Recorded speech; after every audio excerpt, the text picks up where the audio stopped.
Tonight, from MetLife Stadium in New Jersey, it's Thursday Night Football on EA Sports. We're situated about 8 miles west of New York City at MetLife Stadium in East Rutherford. Tonight we kick off Week 7 with a great Thursday night matchup here between the New...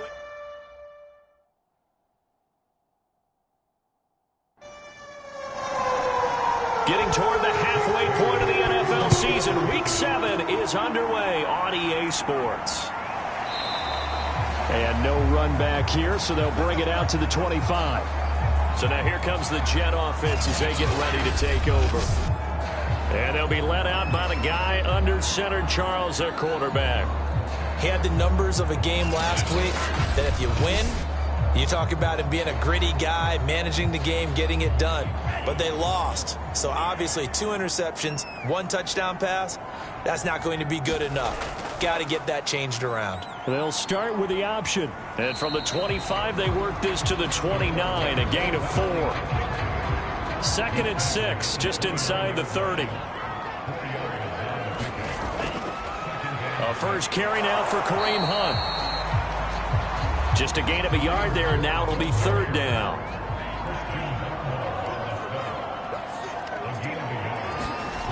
They'll set up a throw. He finds Corey Davis. And he is going to have a Jets first down as they're able to get the 3rd down conversion.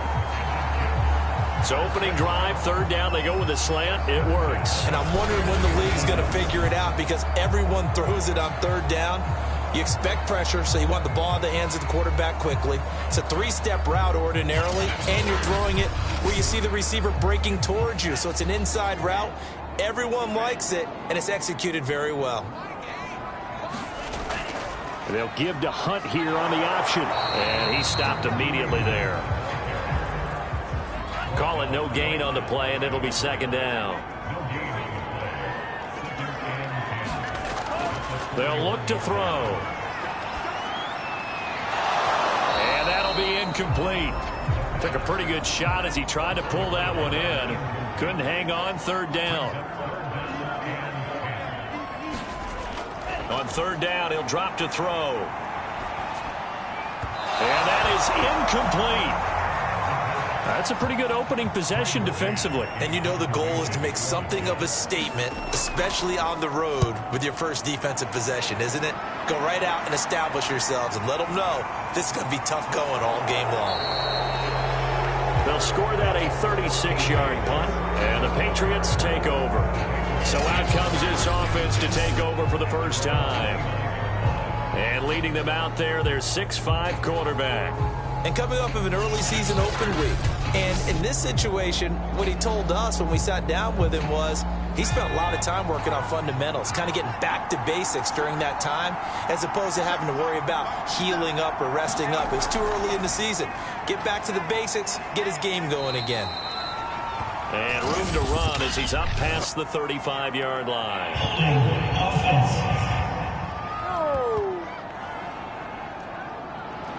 So that time they get the tight end on the hold. Normally he's a pretty good run blocker, but this time he just didn't get his arms extended and let go quickly enough.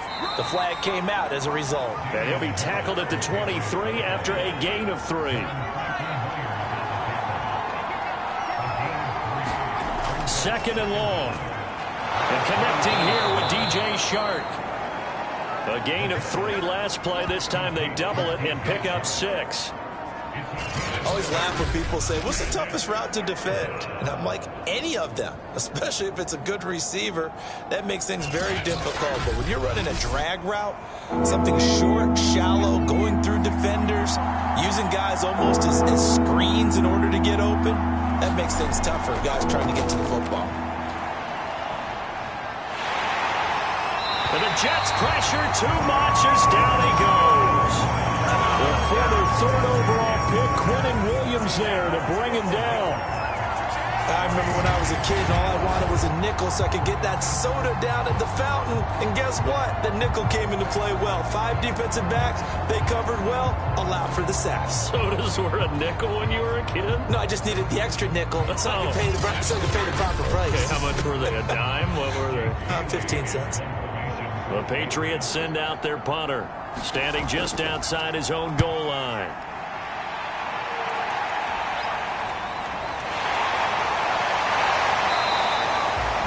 Officially, that'll go as a 52-yard punt. Not too shabby. And the Jets will take over 1st and 10.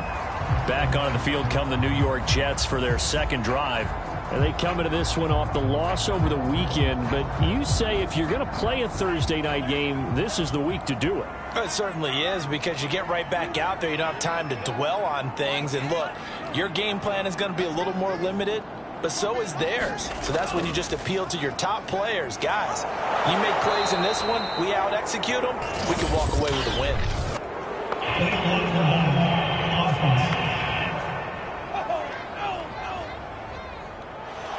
So this will be accepted as it moves the offense backwards. Back to throw. Pressure comes and down he goes. Dietrich Wise. It'll go as a loss of about 8 as he gets in there to drop him. I thought there at the end he may have had a chance to release that, but that pocket closed a little too quickly and down he went. Yeah, he was certainly trying to do everything he could to extend the life of the play, probably counting in his head 1, 2, and then he ran out of time. Now this one from about 2 counties over after the sack. They come up on a 2nd and very long.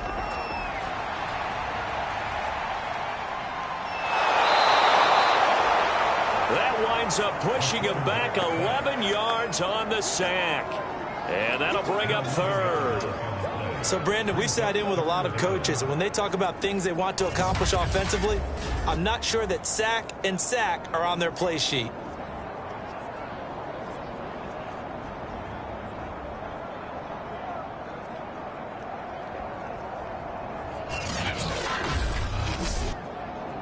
They'd like to avoid punting from their own end zone so they could use something here on 3rd down. A carry here for Hunt. And he will forge his way forward only up to the 2-yard line. Just a 1-yard gain on the play, and that'll mean a call to the punt team as it's 4th down. We often talk of situational football.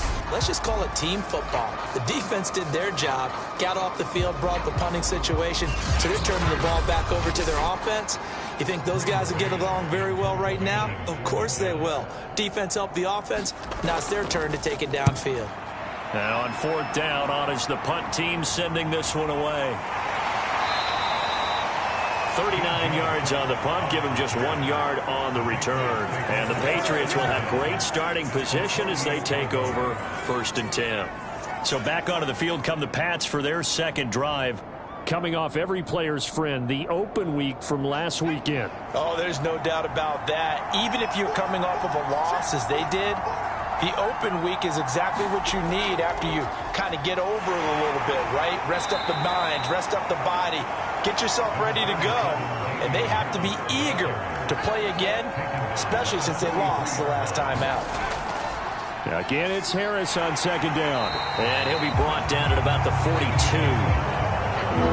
The Jets will bring in a nickel set as they try to stop this 3rd down. They're going to look to throw. Caught left side, it's Beckham. And he will have a Patriots 1st down by about 3 yards or so as they wind up getting 7 there on 3rd and 4.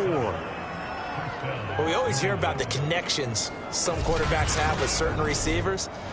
I think this guy has a connection with just about everyone. Didn't mind throwing it in there against double coverage to him. Shows some confidence, supreme confidence. Big-time confidence that he would make the play for him, and he did. Ball up to the 35 now as they come up on 1st and 10. Off the play fake, he'll look to throw. Incomplete. Yes, sir. How about an attaboy there on 1st down? Got his hand in and knocked it away.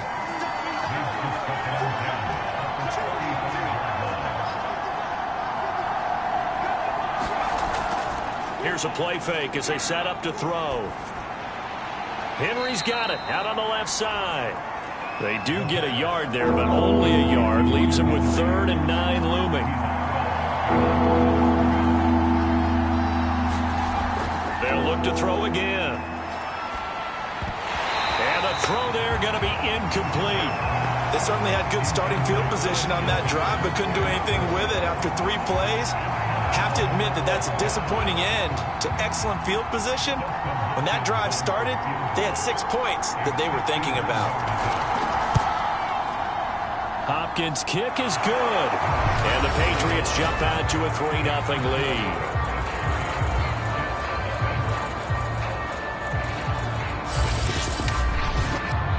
These kickers now, it's like we take them for granted. Kicks like that used to be such a big deal, and now you just expect them to make it. Yeah, you're exactly right, and we shouldn't take them for granted, but I have a theory about it. You want to hear it? Yep. They are more athletic now than ever before. Talk about kickers. Trace their backgrounds, trace their histories. You'll find that they were big-time athletes all along, but their kicking was so prevalent that we made them specialists. Well, and now those 50-plus yarders seem easy for some reason. They'll give to Hunt here on the option. And he can only manage to get a couple. 2nd and 8 coming up. They'll break the huddle, come up on 2nd and 8 at the 27-yard line. On play action, they'll throw. That's caught by the big tight end, Dallas Goedert. And he's got this almost to the 40 before going out.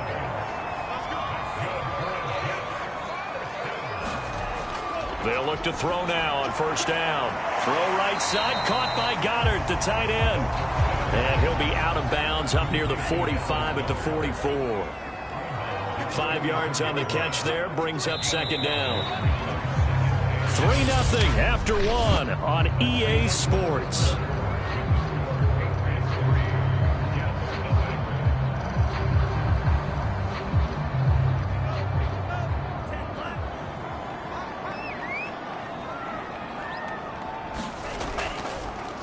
They'll go option to the short side. And he'll take this one across the 45 up to about the 46-yard line. The Jets on 3rd down. Just 1 for 3 thus far. Here it's 3rd and 3.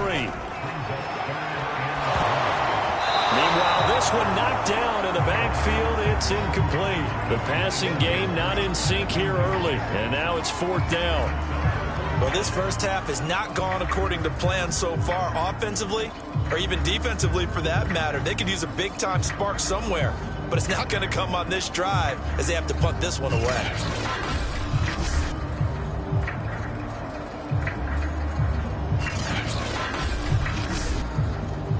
Here's Braden Mann now as he's on to punt for New York. And the kick's away as he angles this one for the sideline. And they won't risk defending a return here. That one's out of bounds, and it'll be spotted at the 14-yard line. Out comes the New England offense to see what they can do this time. They've shown precious little here offensively thus far as they try again with a 1st down now.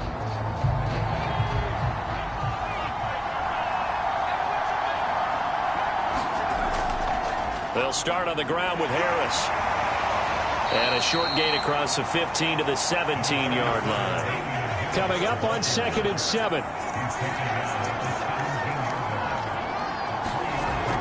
A run with Harris out of the shotgun. Call it a gain of 5 there on the run, but they'll remain a yard or 2 short here with 3rd down coming up. Trying to pick it up on the ground with Harris. And he's going to get to the 31, enough for the 1st down. For a lot of guys playing this game, there's no better feeling than running right through a tackle. He's able to lower his center of gravity and churn his legs for a really nice pickup.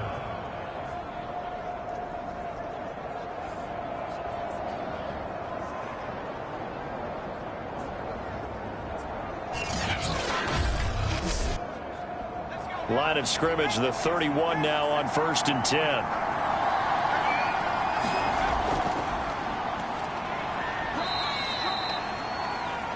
Two yards on the carry there. It'll be 2nd down. That was a pretty good job defensively to hold them to a 2-yard run, but I've got to think this offensive line, they're asking their quarterback for a different type of a run, one that they rely on, one they have confidence in, one they feel like they can block. The last run good for 2. Here's 2nd and 8. He'll look to throw. They'll set up the screen to Taylor. And he will lose yardage here to the 31-yard line. They give those 2 yards right back, and now they're looking at a 3rd and 10. Well, so much for bluffing the defensive line into thinking that they were going to be able to get to the quarterback. Instead, they sniffed out the screen pass and made a really nice play for lost yardage.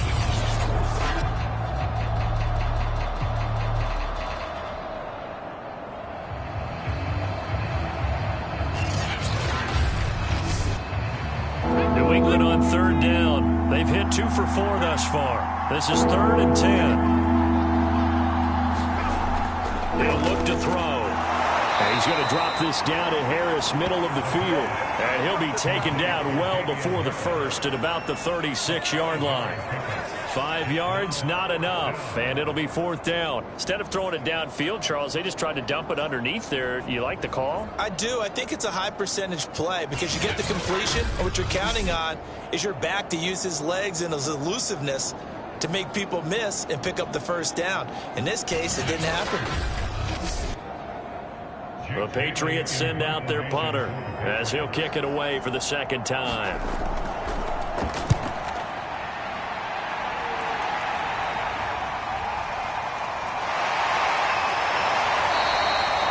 Just a net of 34 there following a punt of 44 yards. And the offense will take over with a new set of downs. And New York set to take the field. The results for them so far not that great. Well, not good at all. 3 drives, 3 punts. Yeah, and now what you're doing is you're looking at your play sheet. You're trying to figure out what you're going against defensively. I wonder, are they showing them something they haven't seen or anticipated in practice, and maybe that's throwing them off? Or do they just have to go to a different play calling section and try and run some offense that way? 2 yards the loss, 2nd and 12. We think, Brandon, I like the intensity this defense is showing right here in these first few drives. They're not just holding the line because they're doing their job, but they're doing more than that, aren't they? They're getting a nice push into the offensive backfield. And a great example right there for the loss on the tackle. So the opening play of the drive goes backwards. Now they'll come up on 2nd and 12. They'll look to throw here. And Davis has it over the middle.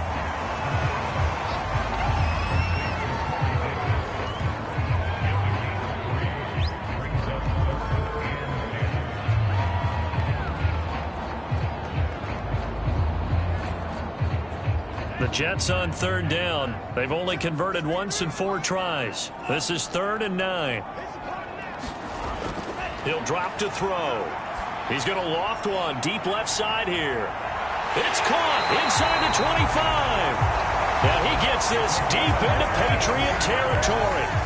It's a big play there for the Jets on 3rd down. Well, partner, that's how you make a long drive suddenly not so long anymore. One big play, and they're already in field goal range with designs on getting more than that.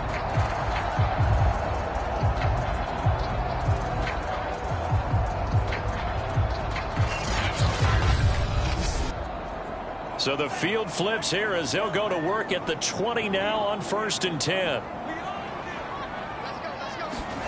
Inside the red zone here, they'll look to throw. Reception here by Ruggs.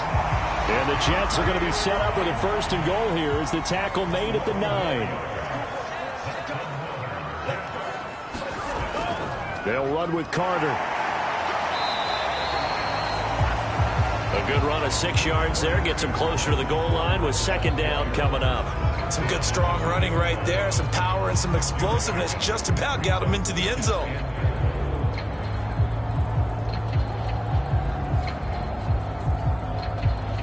From the 2 now, 2nd and goal. The play action fake. They'll look to throw. The quick slant caught. Touchdown Jets. A great play there with his first career NFL touchdown. And the Jets have taken the lead. This is why a lot of play callers love play action in this spot. You just want to freeze the linebackers just for a second. Then you got a chance to get a quick pass into your tight end right behind them for a touchdown.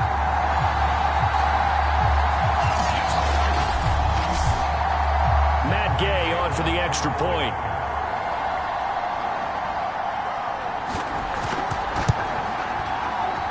And this is up and good to make it 7-3.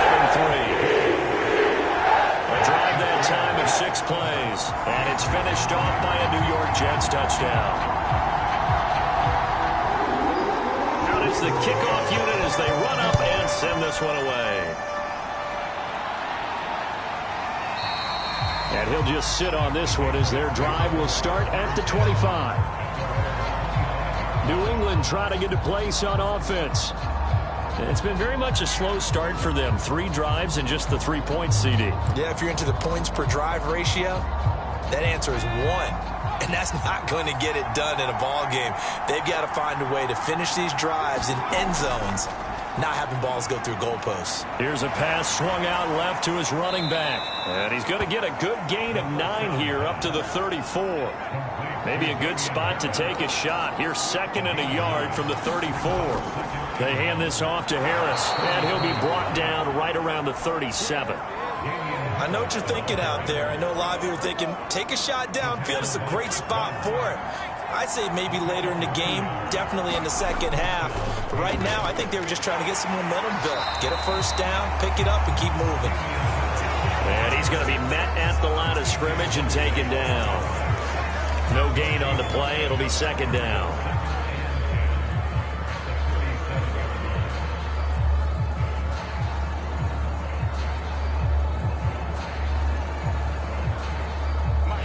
Minutes to play in this first half. 7-3 our score. Coming up at the half, a reminder we go back to Orlando to check in with Jonathan Coachman. He'll have a look back at our first half as well as a look ahead to what's coming up later this weekend. Here's a throw to his running back. It's complete. And he's able to get this one out closer to midfield across the 45.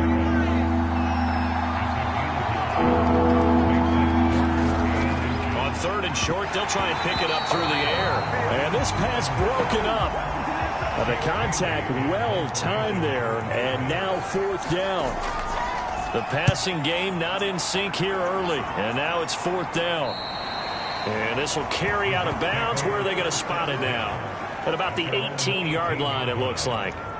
Here again comes the captain of this offense leading his crew back out there now. He's played a pretty clean first half, a touchdown, no interceptions. Frankly, that's what they expect out of him. They want to see the ball thrown and thrown well, and he's able to do that and put it in the end zone. They'd love to see more of that before this game finishes. But right now, he's got his team in a good spot. A good spot, maybe looking for touchdown pass number 2 here in the second quarter. These two teams, you might recall, met up back in September in Week 3. And it was the Jets winning on the road, so they're looking to finish off the sweep here now at MetLife Stadium. An incomplete pass on first down. That leads to a 2nd and 10. Now back to throw. They'll go screen here to Hunt. And he'll be about a full yard shy of the 20 at the 19-yard line. Now the Patriots going to use one of their timeouts as they'll head to the sideline and talk over what to do next. Out of the gun now on 3rd down. Open man has got it, the tight end. And he'll get this up past the 25 before he's out of bounds. A gain of 8 there on the play. And that's going to bring up a 4th down. There's a good push to the tight end, and I think that we're looking at something out of central casting, frankly. Absolutely. I mean, size, the hands. Speed. I mean, can flat out run. You put that whole package together, you light up the eyes of an offensive coordinator, don't you? Here's the Jets punter now as he's on to punt for the 4th time tonight.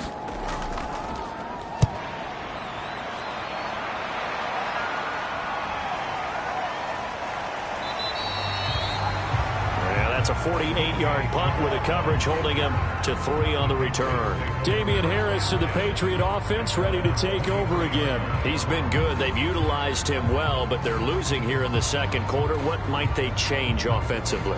I think that what you try and do is expand how you get the ball to him a little bit. Get him out in open space, maybe swing the ball to him.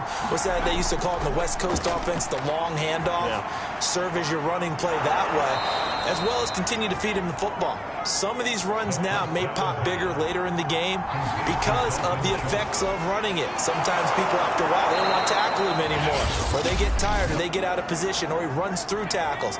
Continue to feed him the ball. He's having that kind of game. Yeah, might they get him the ball in some space in some different ways here. Now on first down, he'll drop to throw it. Shark's got it left side. And out of bounds on the other side of midfield at the 45. This offense finding its legs now. Here's another 1st and 10. Back to throw again.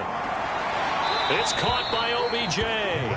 And he'll go out of bounds after taking it a little further down inside the 40. 7 yards, the pickup there.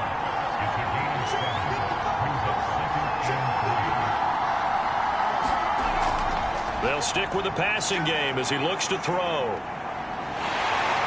He'll be taken down. The Jets get in there for the sack.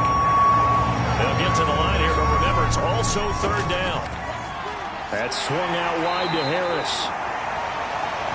And he gets this only to the 41. Not near enough for the first. That one good for only 6, and it leaves him with a 4th down.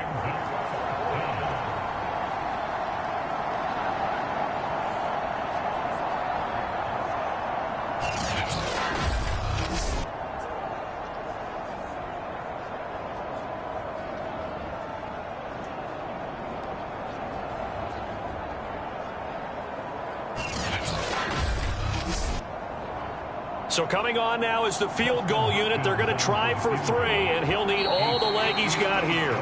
So this will be spotted on the midfield logo. It's a 58-yard attempt. So we've hit halftime here at MetLife Stadium with the home team, the Jets, leading this one. As we'll get you down the coast to Orlando for Jonathan Coachman at our EA Sports Halftime Report. Coach. Okay, Brandon, thanks very much. We'll get back to you and CD in a minute. First, it's time to take a look at what we've got coming your way this weekend in the NFL. The best of the early games on Sunday may just be in Buffalo, where the Bills face a big test as they get set to do battle with the Detroit Lions. Excellent games in the late afternoon window as well, one being out in Los Angeles, where it'll be the Rams taking on the Carolina Panthers. And lastly, we'll wrap up the week on Monday Night Football. Definitely one to tune in for, as it'll be the Tampa Bay Buccaneers and the Kansas City Chiefs. Meanwhile, in our game, not a lot of offense to go around. 7-3 is our score. Will we see things open up in the second half? To find out, we get it back to our guys in the booth, Brandon Godden and Charles Davis. Okay, Coach, adjustments likely going to play a big role in this 3rd quarter in what's been a tight contest so far. And the Jets set to receive this 3rd quarter kickoff, and they have the lead as well as we are underway in the second half. No run back here to begin the half, and we will start at the 25-yard line. The Patriots taking over to start quarter number 3. They do trail, but they have a chance to possess the football first to try and do something about it. And that certainly makes it something of an important drive for them, because is it going to win the game? No, but you have to do something to bring some life to your sideline. And they're going to stop him right at the line of scrimmage. Just no cutback lane to be found whatsoever. 2nd and 10. Now he'll look to throw here on 2nd and 10. It's brought in by Harris. And he takes us beyond the 35 before going out of bounds. It's funny, throughout the time that we've been together, when we talk with running backs about the ability to catch the ball, their eyes light up when they talk about open field and having one-on-one matchups, don't they? Yeah, they do. And that's the reason why. What we just saw, shedding those tackles, and that's what they're used to doing. It is, and it starts at the beginning of the play. One-on-one matchup if someone's trying to cover them, but they also like those one-on-ones downfield after the catch when they're running with the ball. They think they're going to win those too. And this one complete to Smith. And the play goes nowhere. Losing yardage back near the 40 at the 39. A yard in the wrong direction makes 3rd down tougher. 3rd down and 9. Boy, how good has this defense been seemingly all game long? I really think right from the first snap, I think you're really onto something there. In this passing game, It just can't get off the ground. And that play, it wound up losing yardage.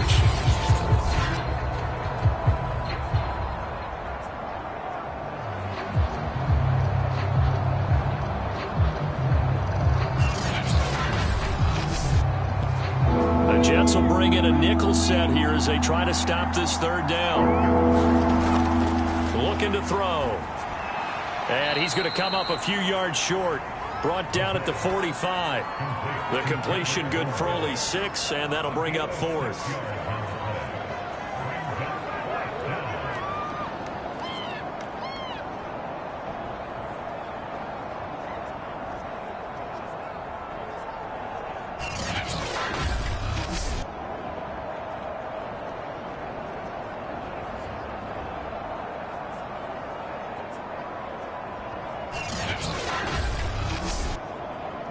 The Patriots send out their punter as he'll come on to kick this one away.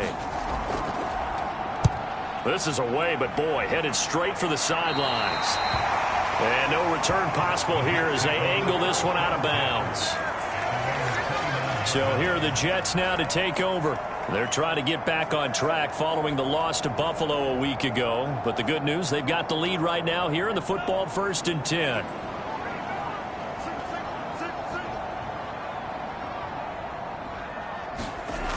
They'll come out throwing here to start the drive. He finds his tight end, Goddard. That's complete. And he'll have a gain of 3 to the 33. It's vitally important to wrap him up immediately, because if you let that big guy get ahead of steam up, boy, then you've got real trouble trying to get him down. But they're able to hold him to a short gain on 1st down.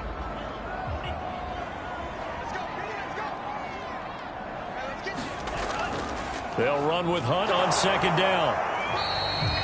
Call it a gain of 5 there on the run, but they'll remain a yard or 2 short here with 3rd down coming up. They'll set up to throw. He'll drop it off to Pirine, complete. And getting this just shy of midfield, they'll spot it at the 49. Short yardage situation, you have to wonder if they thought that they were just going to run it inside. But you have to be cognizant of the back slipping out of the backfield trying to find some open space. And that's exactly what he does, to the tune of a 1st down.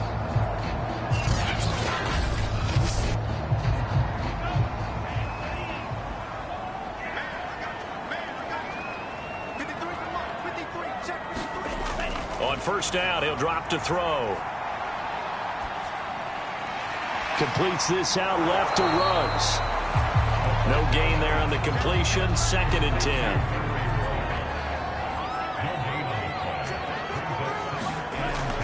They'll set up a throw.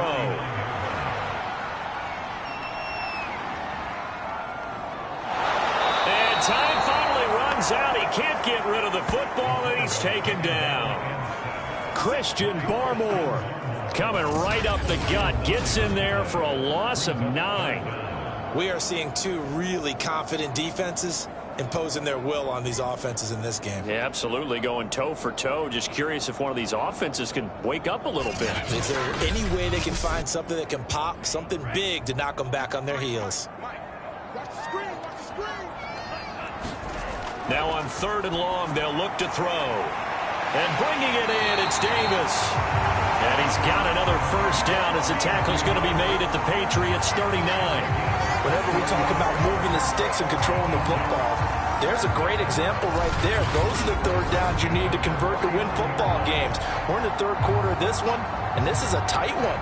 In order to maintain pace, keep the ball away from the other team, and put points on the board, those are the plays they need to continue to convert. So into Pat's territory now. Here's 1st and 10 at the 39-yard line. And the throw left sideline here is caught, but they'll rule it incomplete. Couldn't keep his feet in. 2nd down. On 2nd down now, it's Hunt. He'll be hit down at the 33, 5 yards on the play. And on 3rd and 5, this will be the 8th play of the drive. They'll look to throw. He finds his man, complete. That's Davidson. And they're going to mark him down short, maybe by about a yard, if that. They stop him for only 3 that time, and that'll bring up 4th down. A short gain that doesn't get them the first down brings up a 4th down situation. Really nice job defensively. They knew where the sticks were. They got the stop before it.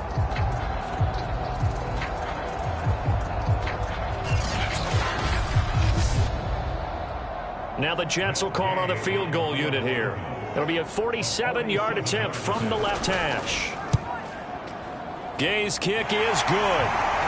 And they push the lead up to a touchdown now at 10-3.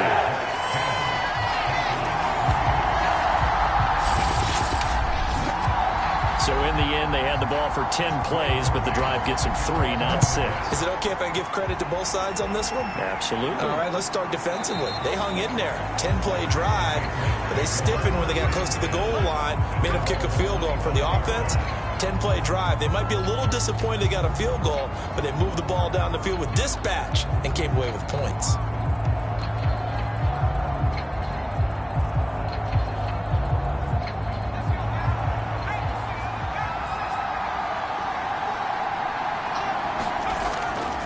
The drive starts with a carry by Stevenson. And he's brought down, getting this one up to about the 35. Partner, if you want more carries, I think we saw how you get them. Showed that he's got the fresh legs, and he picked up the first down on that run. Don't just ask for them. Show them that you're supposed to get the football.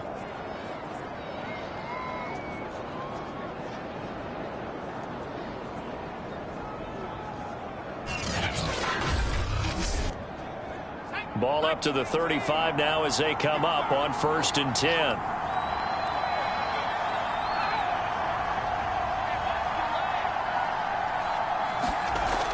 They'll drop to throw. And incomplete, a drop there in the middle third of the field. That'll bring up 2nd down. Well, thanks for joining us here on a Thursday night in the NFL. 3rd quarter, 2nd and 10 coming up. Back to throw here. Checking this down to Stevenson. That helps the completion percentage, but not much else. And now it's 3rd and 10.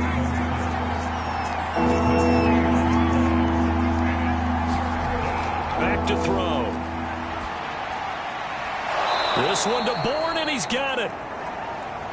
And he will have a Patriots 1st down as they're able to get the 3rd down conversion. But that's what you're looking for when you want to throw the ball downfield. You want one of those guys who can play out on the perimeter, can play out wide, who can not only get open, but when they're covered, can uncover themselves downfield and create catches.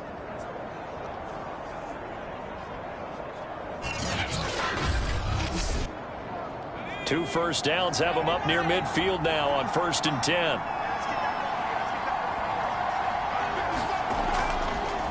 A first carry here for J.J. Taylor. And he is tackled inside the 40, not quite to the 35. That's pretty much meat and potatoes right there, wasn't it? Just go right at him and let your big horse charge up the middle. Not too fancy there, was it? Nothing fancy at all, challenging that defense. And on that go-around, the offense won the challenge. Still in search of their first touchdown of the game, but they're on the move. 1st and 10.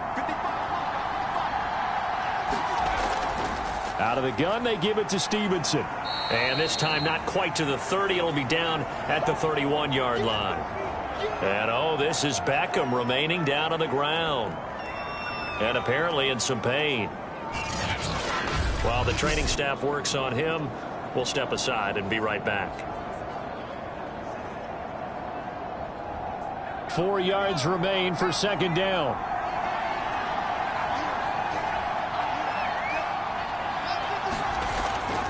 Again, it's Stevenson.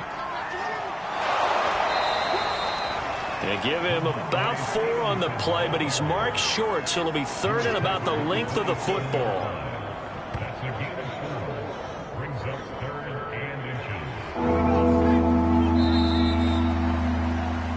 One quarter remains here in this Thursday night matchup. We'll return with more after this. This is the NFL, and it's on EA Sports. New England on third down. They've converted a third of their opportunities, 3 for 9. They're looking at third and a few inches. They'll try and run for the first with Stevenson. And he's able to get the first here as he's taken down at the 25. Now after the running play, we've got a man down on the field. Well, he gets attended to. We'll step aside.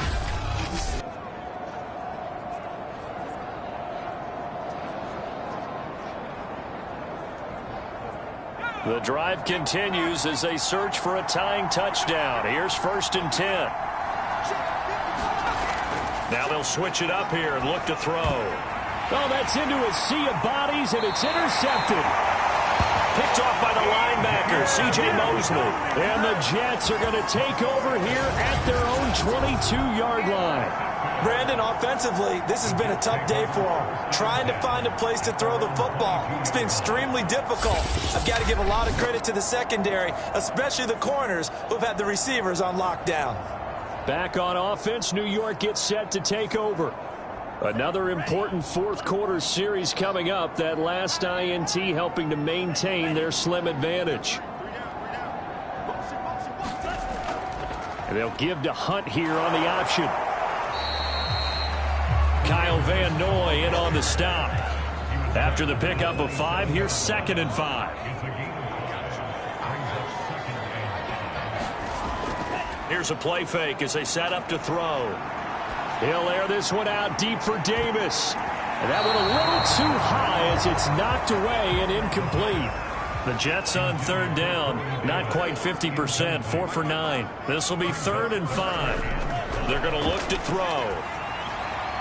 Looking left side, and he's got a man. That's Hunt. And he is going to have a Jets first down as he's able to get 8 yards there on 3rd and 5.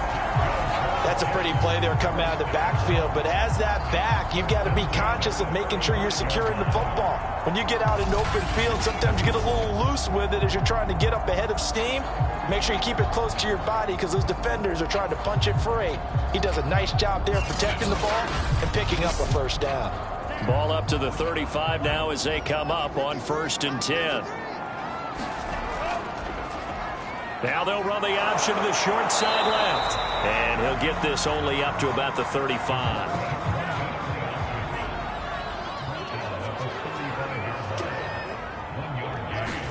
Second and 9 now. And he goes down. It's a Patriot sack. The defense rising to the challenge and setting him back on the sack. Well, he was really focused downfield, but there was really no viable options. The coverage was too good. And the defense really quickened the tempo of that play with their pass rush because there was nowhere for him to go with the football. The only place he ended up, down on the ground. The Jets on third down. They've hit on half of them, 5 for 10. This will be 3rd and forever.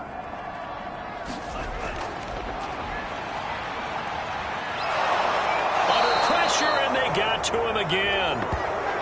The defense rising to the challenge and setting him back on the sack. Brandon, what I remember most about playing with guys who knew how to rush the passer, they would just tell you, just cover people for me, just long enough for me to get there. And that's exactly what happened on that play.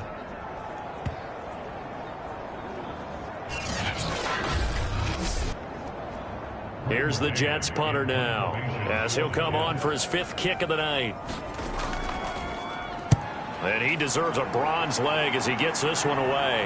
Now a fair catch is called for and taken a few yards across midfield. It'll be a 39-yard punt, no return. And possession will switch hands, 1st and 10. New England's offense set to go. And there are parts of their last drive they'd like to emulate. And, of course, they'd like to forget the ending, the interception. But they did put together, Charles, a nice sustained drive to get him down the field. Yeah, and unfortunately for them, the only thing that matters is part 2, right? Because once they threw the interception and finished off. And he can't escape, and down he goes.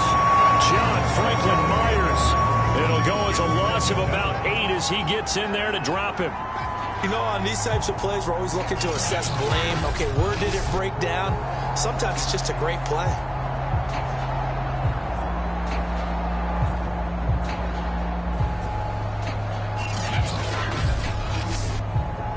Got to imagine the pass rush will be equally intense here on second down following the sack. It's 2nd and 18. And that one going to come up short. Low throw. See, I'm not quite sure how to judge that one. Maybe didn't have enough legs underneath it. Mechanics might have been off. Maybe some fatigue. That one came up short. And fourth quarter, maybe you do start to watch as the arm there, the leg's still there. This has been a tough game.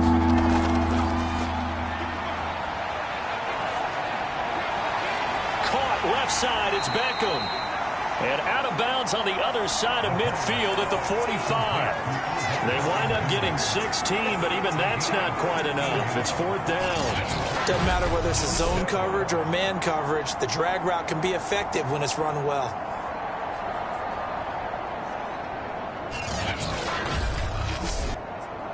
One score down. Here we go. They're going to go for it here on 4th down. Oh, now a running play here with Smith. And he will have a first down here at about the 40.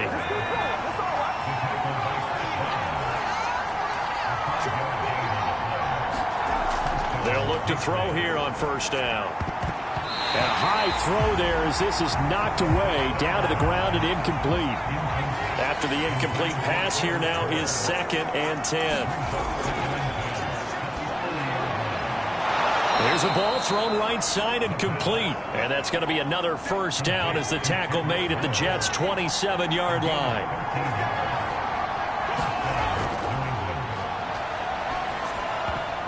And this throw will be intercepted.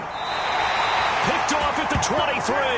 And his guys will take over at the 25-yard line.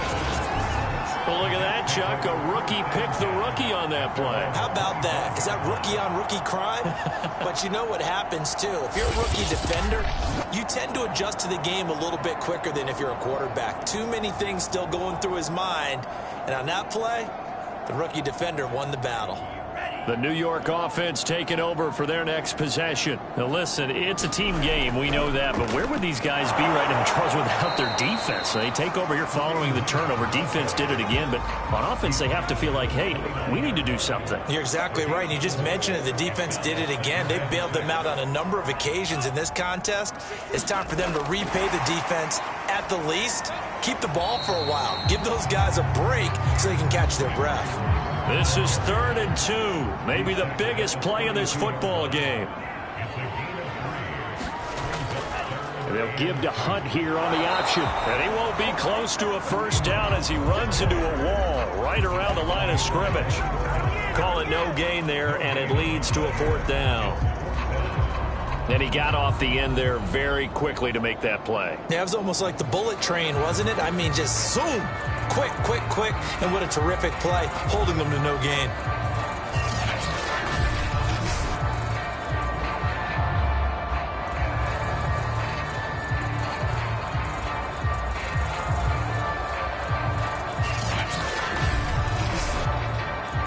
Here's the Jets punter now, as he'll come on to kick for a 6th time tonight.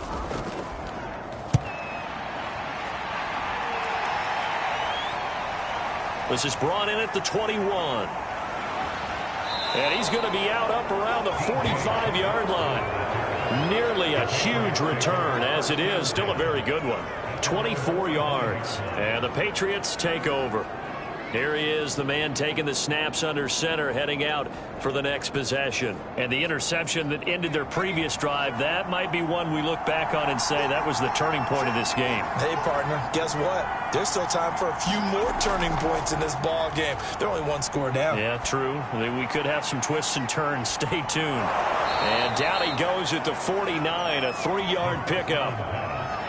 2nd and 6. No, scratch that. 2nd and 7. Out of the gun, they'll look to throw. He'll drop this down to Taylor. And this time he's able to take it down to the 42. Now after the completion, we're going to get a timeout, an injured player. We'll check on his status when we get back.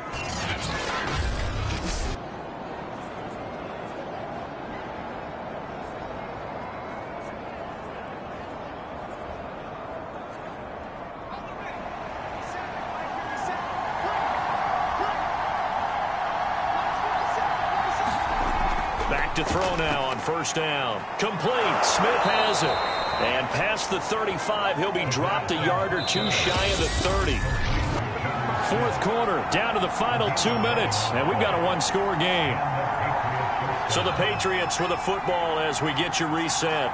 They come up on a 1st and 10, desperately needing a score here on what could be their final drive. Now he dumps this off over the middle. So he stopped for no gain, and it'll be 2nd and 10. They'll look to throw. He finds his target. It's Schultz.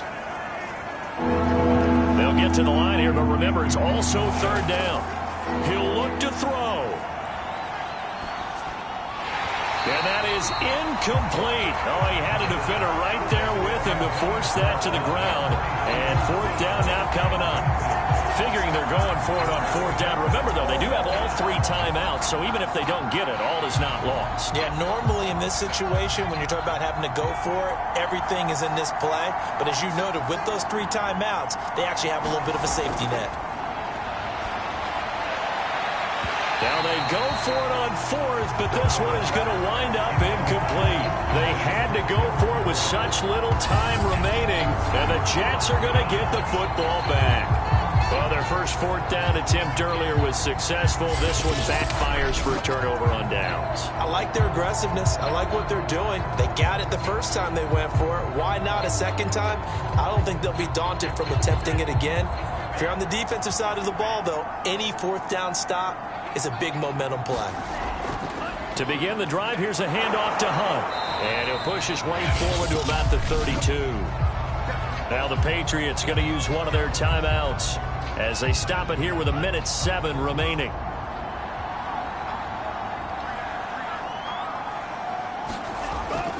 On 2nd down, right back to Hunt.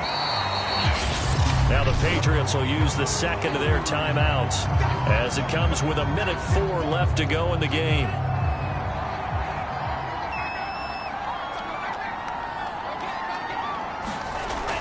They'll try to run for the first down with Hunt, and he'll be brought down right around the 37. The Patriots will take their 3rd and final timeout as it comes with exactly 1 minute to go in the football game. And they'll indeed take a knee.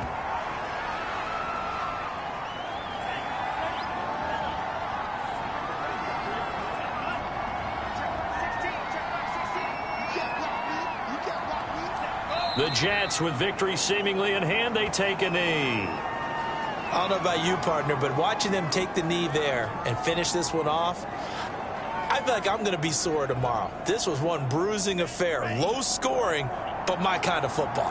Not a work of art, but maybe in your world, a little bit of a work of art. You like the defensive side. I thought it was pretty. I can't help myself. I thought it was pretty. And it ends in a kneel down as the clock rolls down to zeros.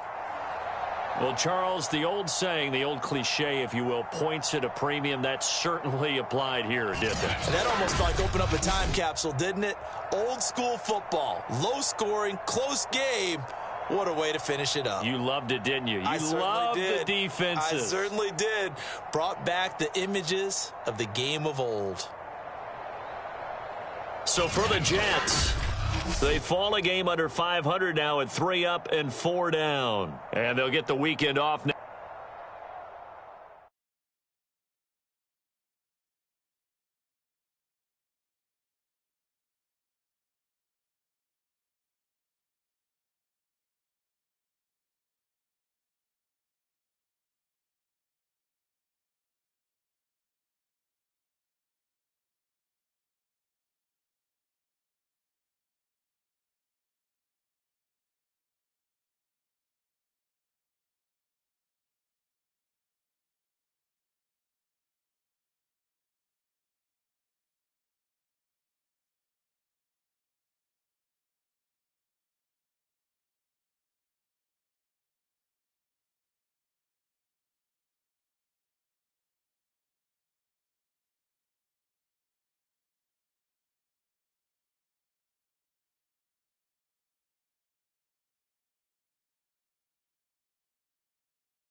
today. From Lincoln Financial Field in Philadelphia.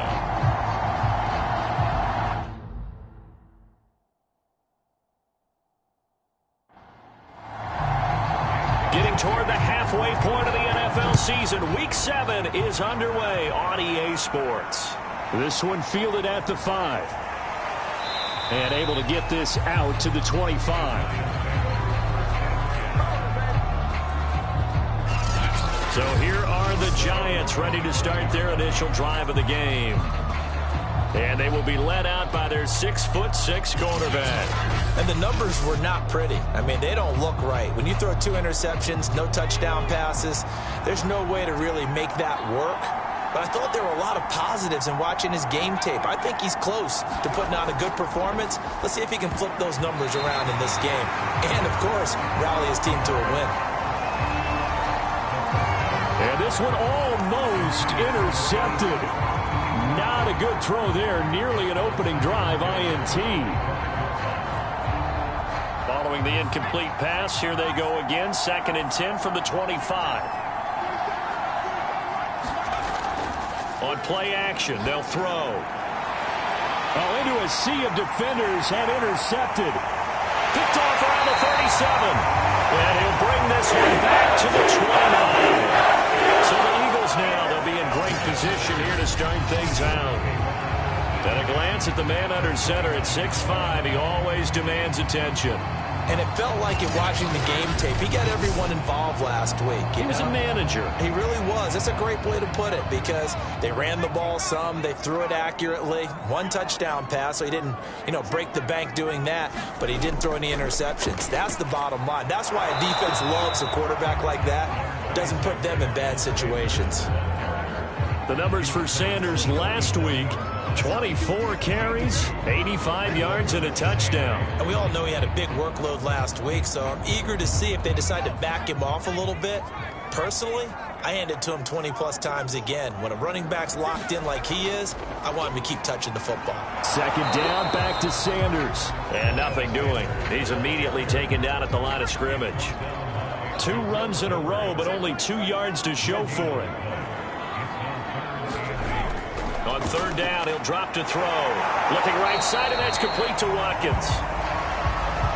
And he'll be stopped here well short of the 1st down at the 24-yard line. They stop him for only 3 that time, and that'll bring up 4th down.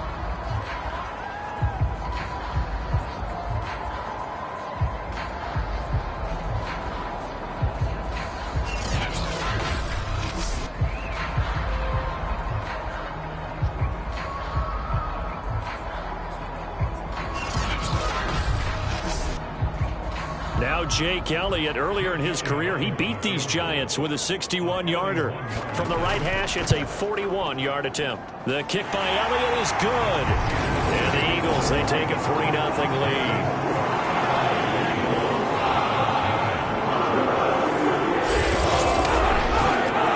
So an opening drive field goal maybe doesn't whip this crowd into a frenzy, but I think that they will take the early lead. There's no doubt about it. They will always take the early lead, and maybe that celebration comes later if they play well and they can break things open. But right now, this was all about letting the offense just get settled in. Now we get a peek at the captain of this offense heading back out there. He'll look to shake off the interception on the opening drive. He should at least be comforted that it resulted in 3, not 6. And if I were him, I would be the guy all the way out on the field greeting my defense now, saying thanks a lot. You held them to a field goal after I turned it over. That's a big defensive stand for them. He needs to go out now and make up for what he did on the first drive. 2nd and 8 coming up.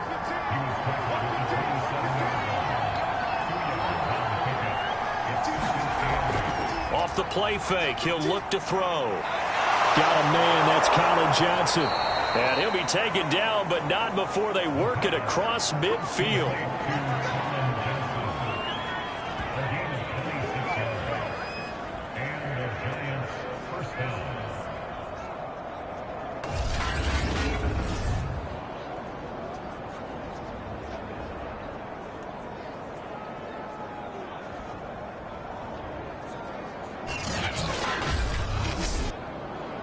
So from Philadelphia territory now, here's a 1st and 10 at the 47. Now some movement before the snap. And we'll hear from our referee for the first time this afternoon. So that'll back him up 5.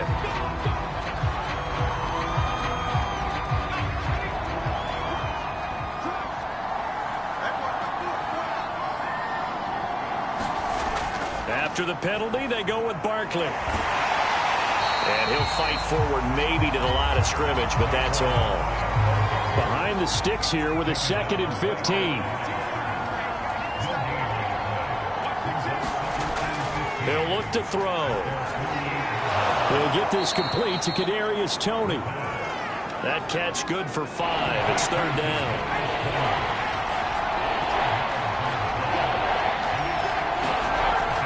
Now back to throw. Eagle pressure, too much this time. Down he goes. The defense rising to the challenge and setting him back on the sack. They got to figure this out. They got to figure him out. 4 sacks last week. Now 1 in the first quarter. What do? Well, great pass rushers usually have a go-to move. But the best pass rushers, they have counters to their go-to move. So they'll show you that. Then when you adjust, they counter it and still get to the quarterback. And you don't pile up that many sacks. What do you have, 4 in the game last week? Without having some go-to moves with counters. On 4th down, the punt team is on as this is sent away. A 41-yard punt there with no return. And the Eagles will be backed up deep to get the drive started as they take over 1st and 10. So back onto the field here come the Eagles for their 2nd drive. They've got a 3-0 lead and the football as they start 1st and 10.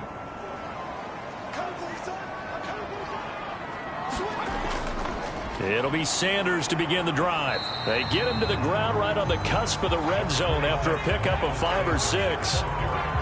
Decided to hand it off that time on the run-pass option. Appeared to be an easy decision. Just gave it inside. Nice steady gain.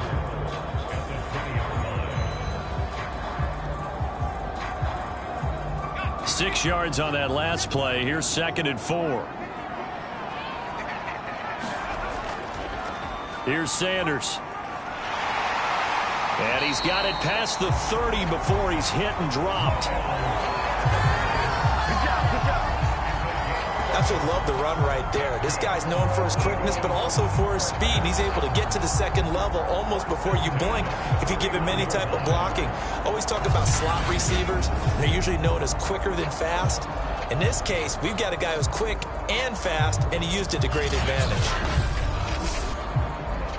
Line of scrimmage, the 31 now on 1st and 10.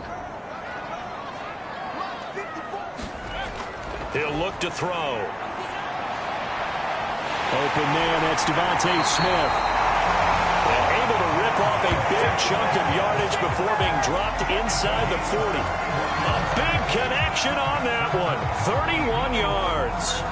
I know we love our jobs, and pretty much any play we see, we're pretty, excited about. But big plays, let's face it, that's what we absolutely live for. How about that one? That was great. And what our camera missed was the fist pump from the sideline after that catch. They're fired out. That's a big game. So how about that for a chain mover? They're all the way down inside the 40 now for 1st and 10. He'll drop to throw. He'll find his man, Laviska Shenault. And that's good for a pickup of 10 yards. And that'll make it 2nd and a foot or so. Now Sanders. And he'll go down here right around the 23-yard line.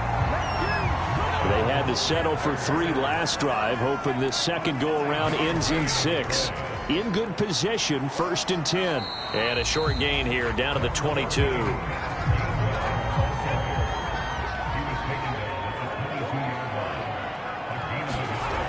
It's a 2nd down run with Sanders. Give him 6 yards on the carry. It's going to be 3rd and 3 now. All right, Brandon, I know we're in the early going here, but those kind of runs, they're going to open up a world of opportunities for this offense going forward. 7th play of the drive now as they come up on a 3rd and 3. They'll look to throw here. That's complete to his tight end, Mike Gesicki. And the Eagles are going to have 1st and goal as they try to finish off this drive with 6 points. And in a lot of ways, that catch is expected. Red zone presence, and that one was realized there. You've got to find your tight end in that situation.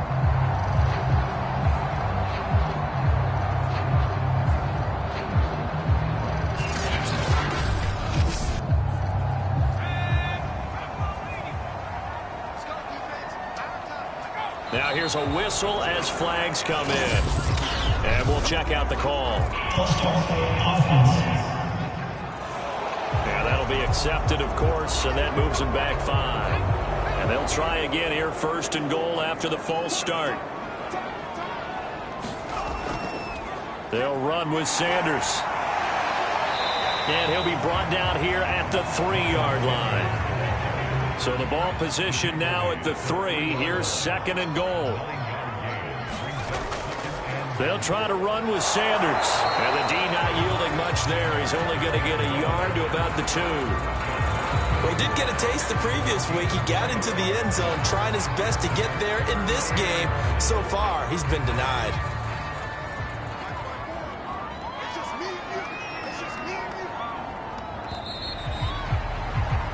3-0 after 1 on EA Sports.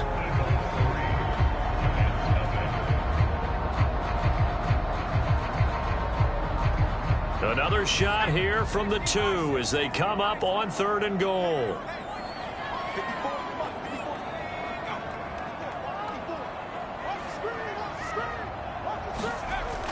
Sanders, and he'll take it into the end zone for an Eagles touchdown. Miles Sanders, his 5th touchdown now on the year. And the Eagles go coast to coast and finish the drive off with 6 points. But just power football there, down near the goal line. Give it to him. He's able to push his way across. Yeah, they went heavy there. Sometimes you have those big offensive linemen come in, have to report like they're eligible. But all they're doing is getting a good stance, blocking, and getting their runner across the goal line. On for the extra point, Jake Elliott.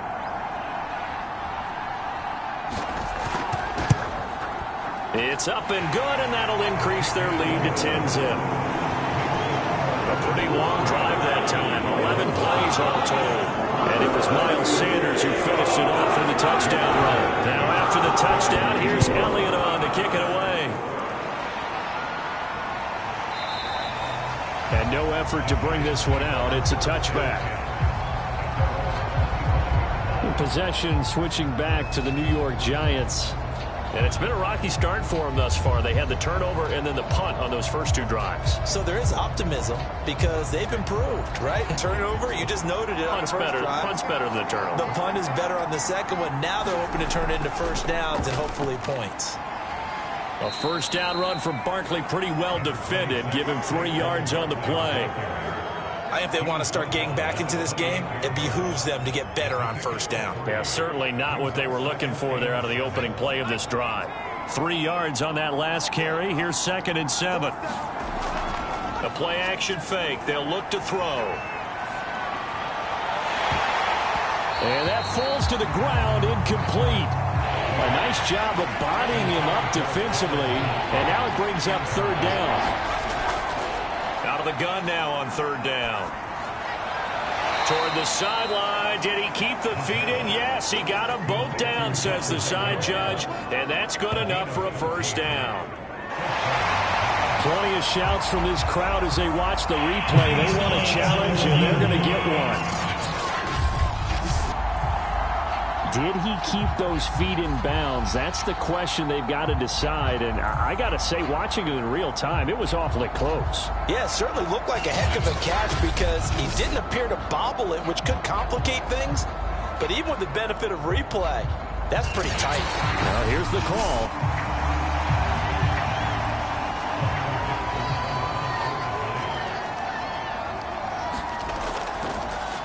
Winds up a very good call there defensively to challenge that one, as that now will wind up an incomplete pass. A 40-yard punt, no return, and the Eagles will have it taking over 1st and 10. Now back to work for Miles Sanders in the Philly offense. He's over 40 yards here in the second quarter. Been nice and effective for them, hasn't he? He has definitely been dependable, and really shouldn't underestimate what he's getting done here, because anytime you're on a pace that's going to approach 100 yards, you've really done some damage in an NFL game. And now he's looking just to add to his totals. And he'll maneuver his way forward for about 4. 2nd and 6. Following the pickup of 4, here's 2nd and 6.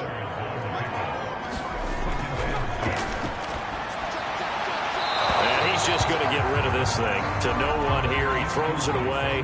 And now it's 3rd.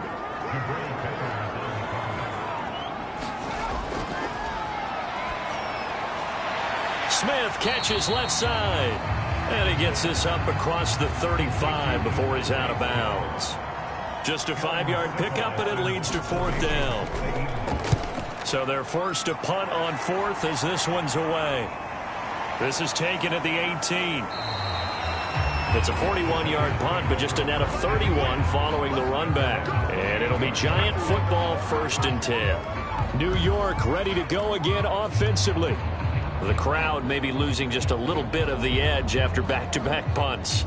They want some big plays. They want to see some offense. They want to see somebody break away, whether it's through the air or on the ground.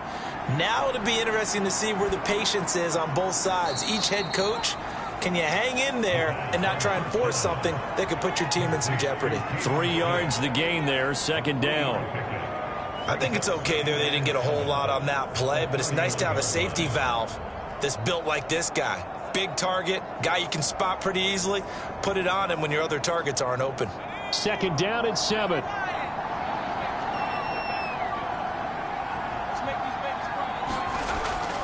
Out of the shotgun, they run with Barkley. He gets it forward for 4, maybe 5, but the flags fly. And this one could be coming back.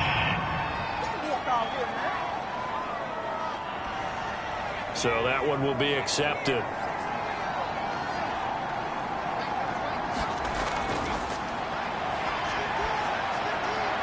Now this pass into the hands of Saquon Barkley. And he gets this up just shy of the 30 to the 29 before he's out of bounds.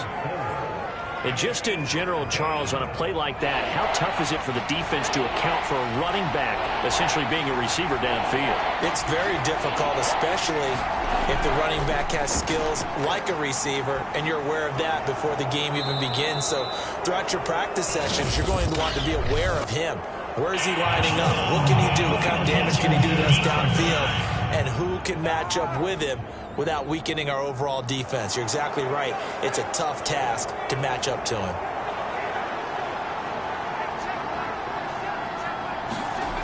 Now on 1st down, he'll drop to throw it. Finding Sterling Shepard for his first catch. 2nd down and 3.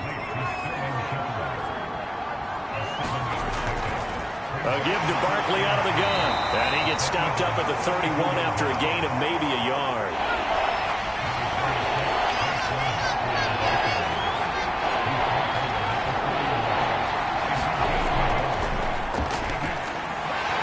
And boy, he is very close to a 1st down, but from where they're spotting that football, he's going to be a foot or so short.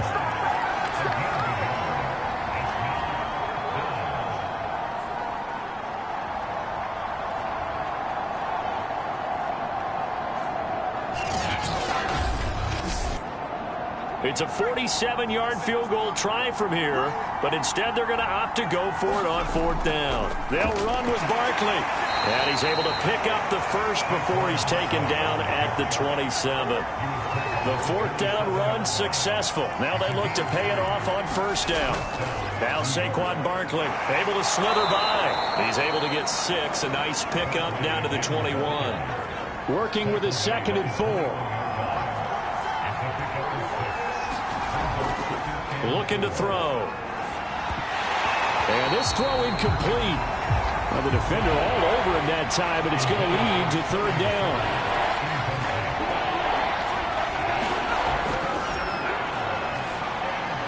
A quick pass here has got Shepard.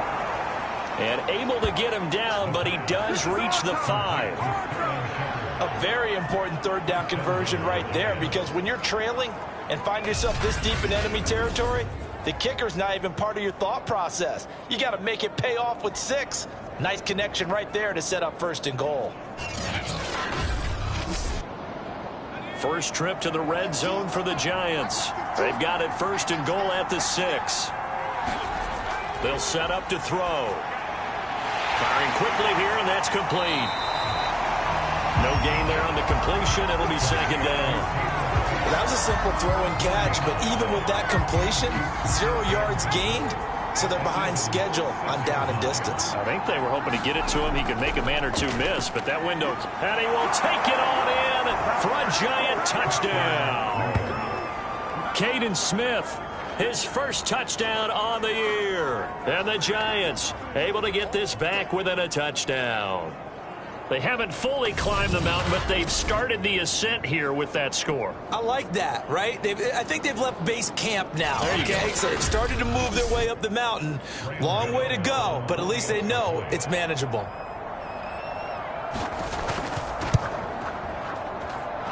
Extra point try good by Gano. And the lead is down to a field goal. So that one a long 11-play drive. And it's capped off by a touchdown run of 6 yards.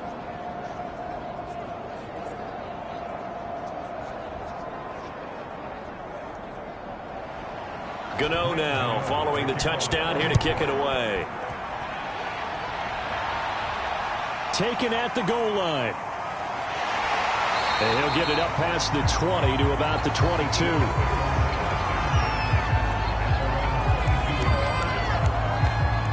So here are the Eagles to take over. They've won 2 straight, and they lead this one as well as they come up on 1st and 10.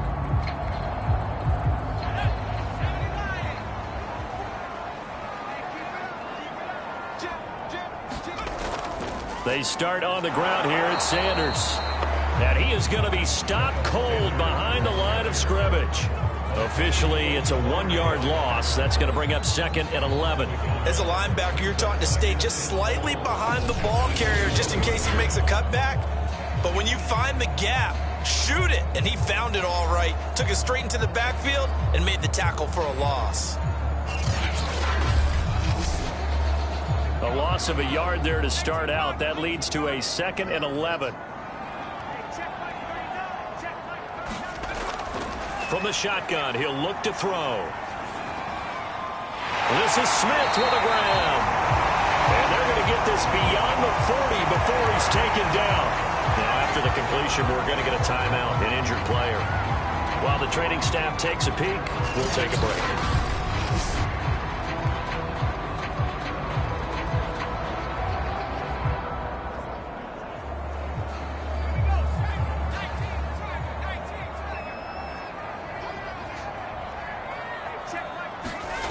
On 1st down, he'll drop to throw. And this is caught by Watkins. And the result here, a pickup of 8. Leaves him with 2 to go on 2nd down.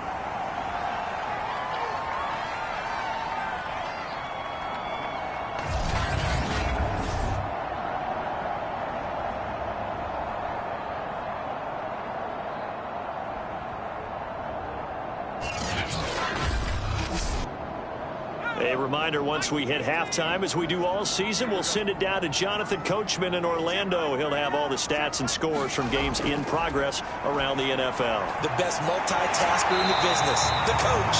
And they're going to have another 1st down as the tackle's made at the Giants' 30.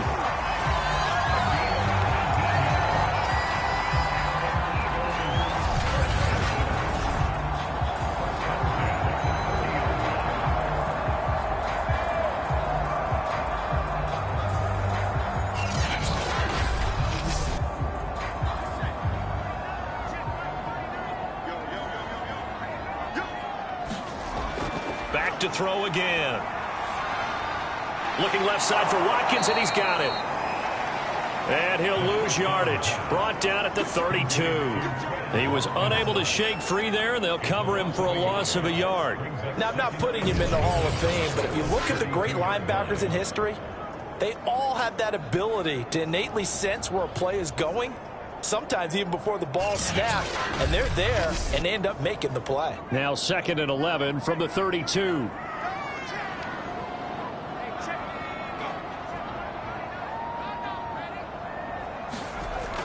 They'll stick with the passing game as he looks to throw.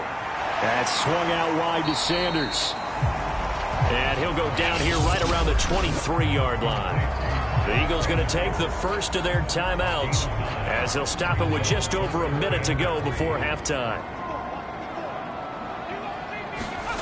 Again, he'll drop to throw. And on the catch right side, this is Sanders. The Giants going to go ahead and use the first of their timeouts as the stoppage will come with a little under a minute to go in this first half.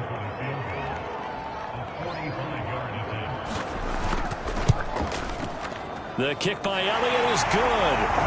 And the lead stretches to 6 here. It's 13-7.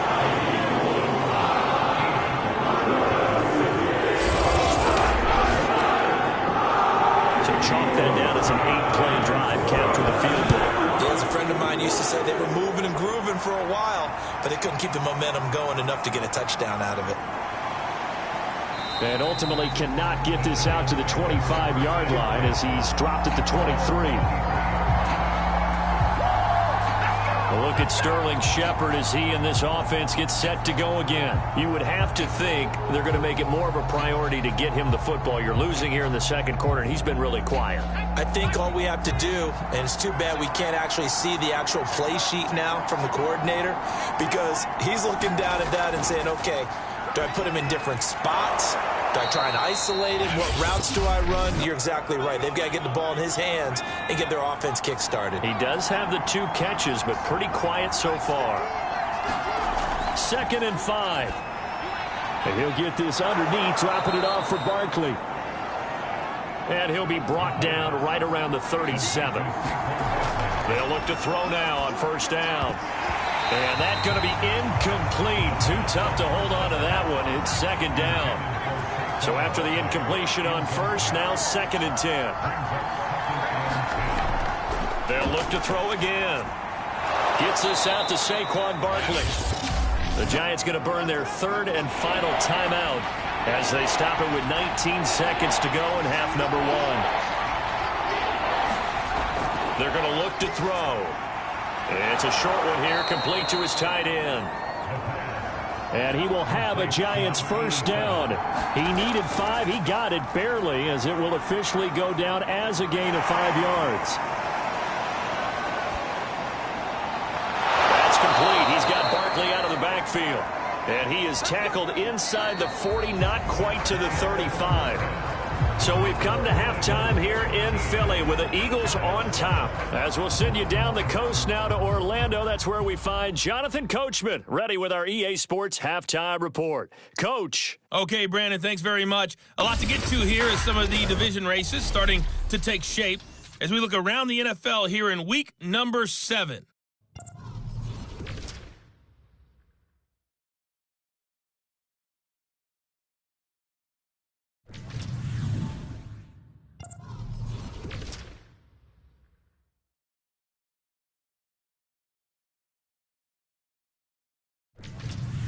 Lastly, let's check on one final game for you.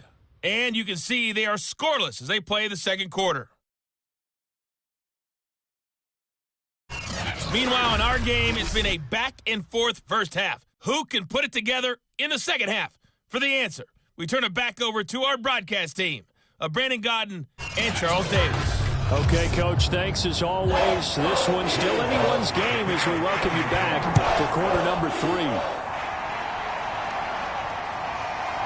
From a yard or 2 deep, here comes a return. And he's able to get this across the 20, but not by much as he's marked down officially at the 21.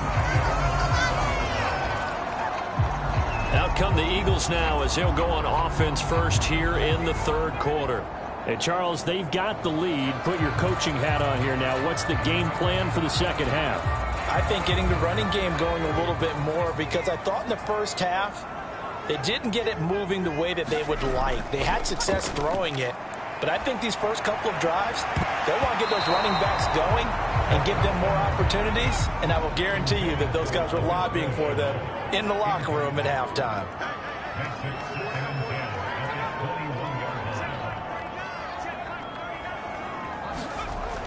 He'll try again with the arm here on second down. He'll get this to his tight end, Gesicki. That helps the completion percentage, but not much else, and now it's 3rd and 10. Back to throw here. Hard throw, incomplete. So it would appear they will not be able to add to their lead on this opening drive of the second half. Yeah, if another touchdown was scored there, now we're talking about a 2-score game, and they're probably on their way of creating an excellent gap between them and their pursuers. But how about the defense there, able to step up and keep themselves in this one? It's a 40-yard punt, 6 yards on the return, and out will come the offense as they take over. Here's the Giants offense now getting set to start the 3rd quarter. And their defense did its job by forcing the punt to start things out. And now, Charles, can the offense get in gear? I think, partner, you can sense them saying, okay, the first half was theirs, but now let's get the momentum back on our side. We forced a punt. Now let's go downfield and score. If we do that, we'll be set up well for this second half. And he'll be brought down, losing yardage back at the 40. Well, I think the hope is, with a touch pass like that, maybe you catch the defense off guard, but they were all over that one. And it is the kind of play that works better against certain defenses, and this clearly was the wrong one to run into. Really nice job getting him down behind the line of scrimmage. Here we go on 2nd and 12. It's a short one here, complete to the tight end. That catch good for only a yard, and it'll be 3rd down. They'll drop to throw. Got a man, and he hits him in stride. And he will get this to the midfield stripe, but that's not going to be enough. He's a few yards short. They do get 9, but it leads to 4th down.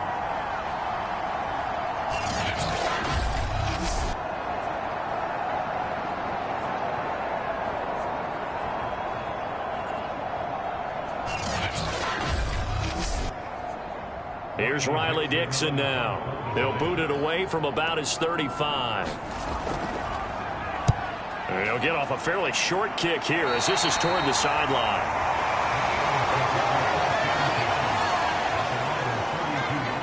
Philadelphia's offense ready to go again.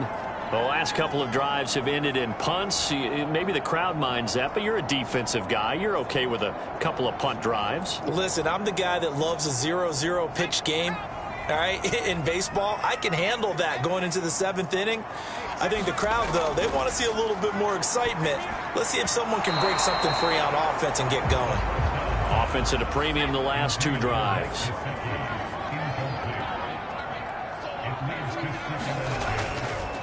On 2nd down, it's Sanders. And that didn't fool anybody. He's going to be dropped in the backfield. 2 yards the loss, and now 3rd and 12. When a draw works, it can be a thing of beauty. But when it doesn't, oh, it can be ugly. And in this case, loss of yardage ugly.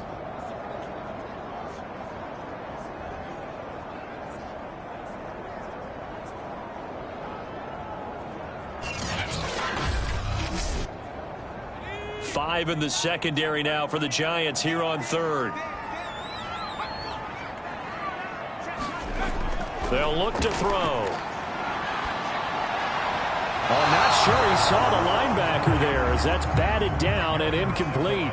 The Eagles send out their punter now as he's on here to punt it away.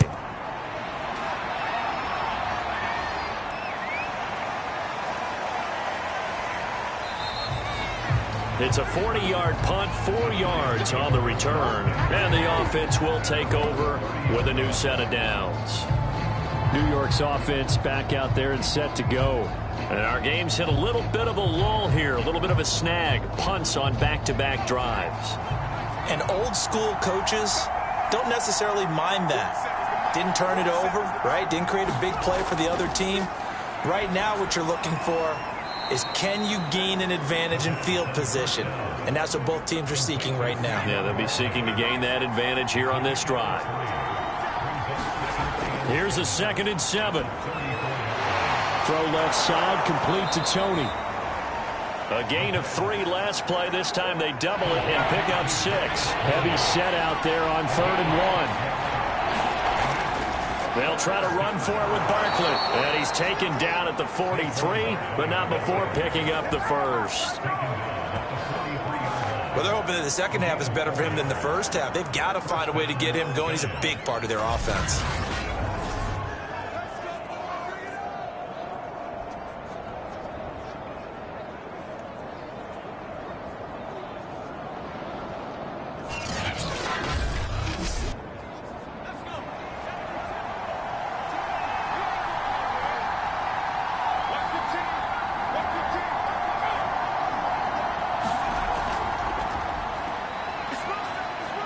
And he takes it past the 45 and down at the 46.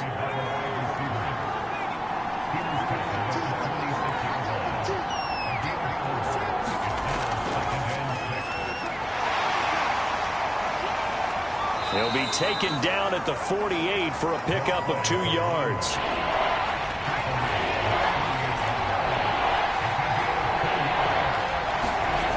Back to throw. Got his man complete over the middle. It's Shepard. Well, this is going to depend on the spot, but it's not a very generous one. He looks to be about a yard or so short.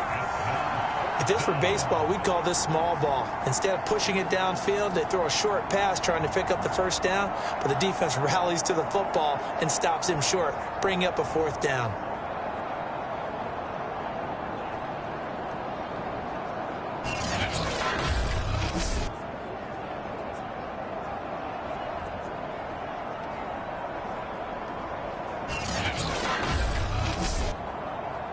Here's Riley Dixon now, as he'll punt it away for the 4th time today.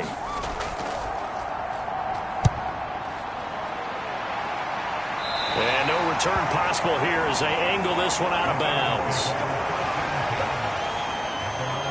Now Philadelphia ready to get going on offense again. And a tight game after punting last time. See if they can get something going on this drive. As they head to the field now, with the game this close, you've got to feel there's a sense of urgency for them going on offense right now. But they have to do it without letting panic creep in and affect their play. And he powers his way up past the 30. 5 yards is the tally on first down. That brings up 2nd and 5. Another run here with Sanders.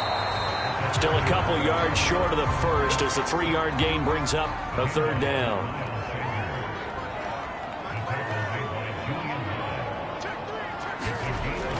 They'll try and run for it with Sanders.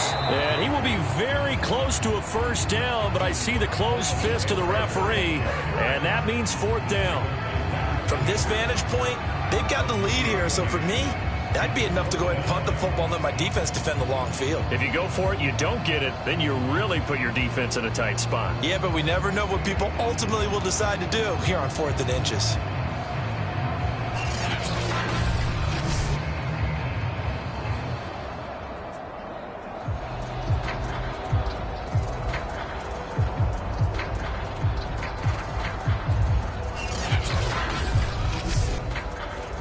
The Eagles send out their punter now as he's on to kick it away.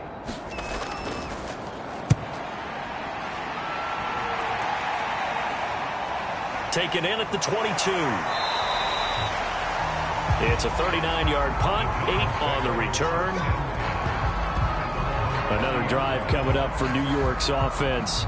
These guys had to punt their last possession, and that's become too familiar of a refrain. Too many of these drives just wound up going nowhere. Well, you know how in baseball, when the pitcher gets a base hit and he's on base, they bring his jacket out to him to keep him warm?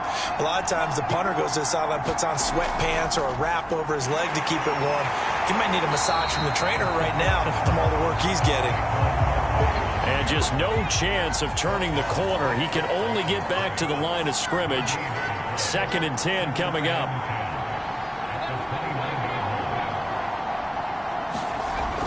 To throw now on 2nd and 10. Oh, trying to fit it into Shepard, but it's intercepted. Picked off by Avonte Maddox. And he'll take this down inside the 15-yard line. What did you see there, Charles, on that interception from the rookie? They've shown him certain looks on defense throughout the first half, and they pulled the string here in the second half because he got used to those looks, and they showed the exact same thing but changed it up just a little bit where he thought something was open, and now with the change in defense, it no longer was. 1st and 10, and they've got 3 tight ends out there. A jumbo package look. They'll come out throwing here to start the drive. Firing quickly, but it's incomplete. 3rd quarter of a tight football game as we come up on a 2nd and 10. They'll run at Sanders. He's going to get 4 out of this as he's down to the 10-yard line.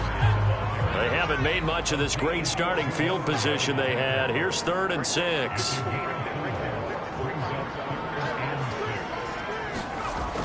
They'll set up a throw. He'll hit Watkins on the crossing route. And they'll rally and stop him short of the 1st down at about the 6. They get only 4 that time as that leads us to a 4th down.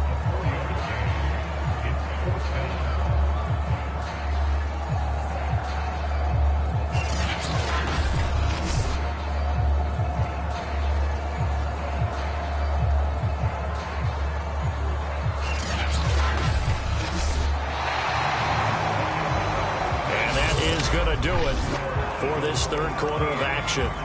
We'll return with more after this break. You're watching the NFL on EA Sports. And here's a big one now. Trying to hold this lead. They're going to go for it here on 4th down. Going for it with Sanders. And he's able to pick up the 1st before he's brought down inside the 5 at the 4. I think we're seeing the effect that runs like that are starting to have on this game. They're a little bit slower, that front 7, reacting to the football, almost like body blows in boxing, slowing them down, and they're really starting to take over in this game. And he gets halfway home from the 4 down to the 2-yard line. From the 2 now, 2nd and goal. They'll try to run this one in. And this time he is in. Miles Sanders, his 2nd touchdown of the afternoon. And the Eagles could be on their way to a 5-2 start as they add on to their lead.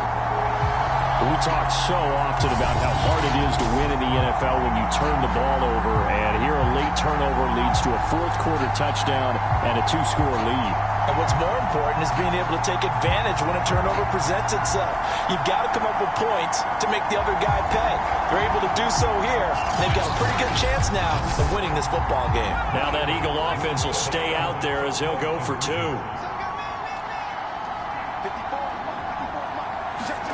They'll try and throw for it. To the goal line, but it's incomplete. So unable to throw it in for 2 from the 2. Let me ask you, as a former DB, what changes there around the goal line on a 2-point conversion as far as how you're defending? You just make sure you never back up and you never retreat. You establish yourself really on the line of scrimmage, put your heels on the goal line at worst. And if they're going to throw the ball, make them throw it over your head because they're going to run out of space because of the back of the end zone. Never let a guy catch one in front of you.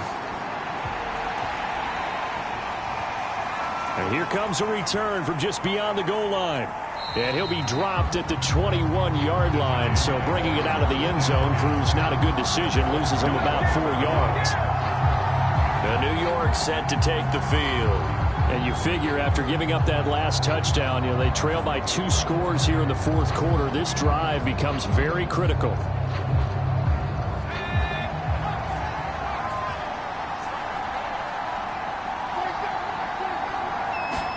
Trying to shake off the interception. He'll look to throw. Johnson with a completion over the middle. And he takes us up to the 40-yard line before being corralled.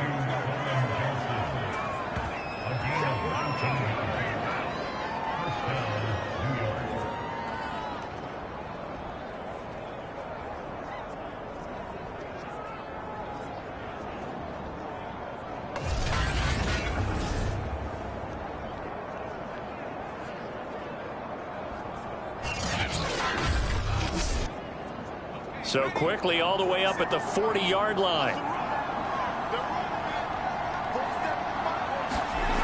He'll look to throw.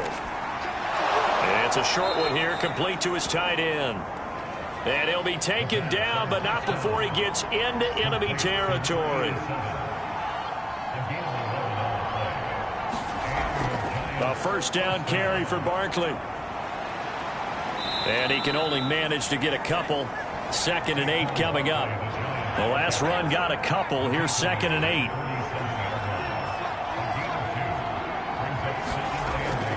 Now a shotgun snap as they'll look to throw.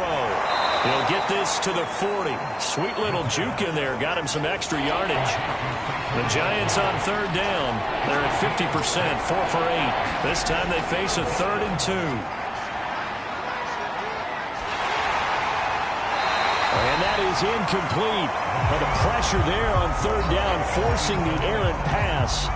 4th down coming up. And when you've thrown as many interceptions as he has in this one, you definitely start getting a little hesitant to throw the ball out wide because that's prime pick 6 territory.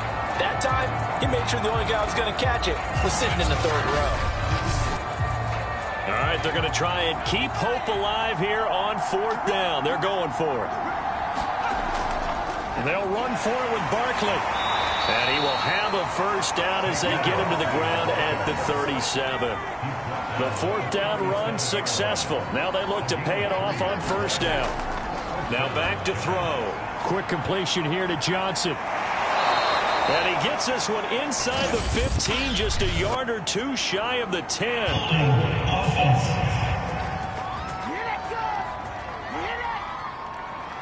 Usually see those guys out wide get called for holding on running plays. Here, a passing play. Yeah, sometimes when you get this quick screen, bubble screen, anything where they're having to block for their fellow receiver, usually the point of attack, and this time he got caught. A timeout here as we got a player shaken up, and that's Johnson who's down on the field. While the trainers take a look, we'll step aside.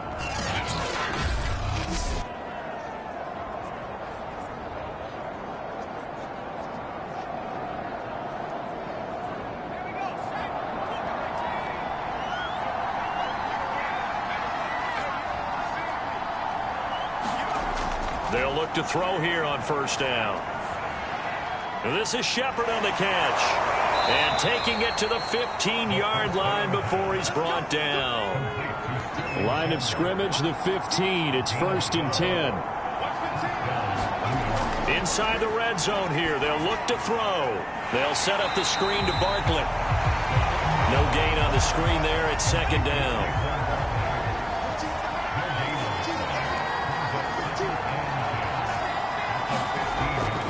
They'll look to throw here. And a quick throw here. That's complete. They get 6. That'll leave them with 3rd and 4.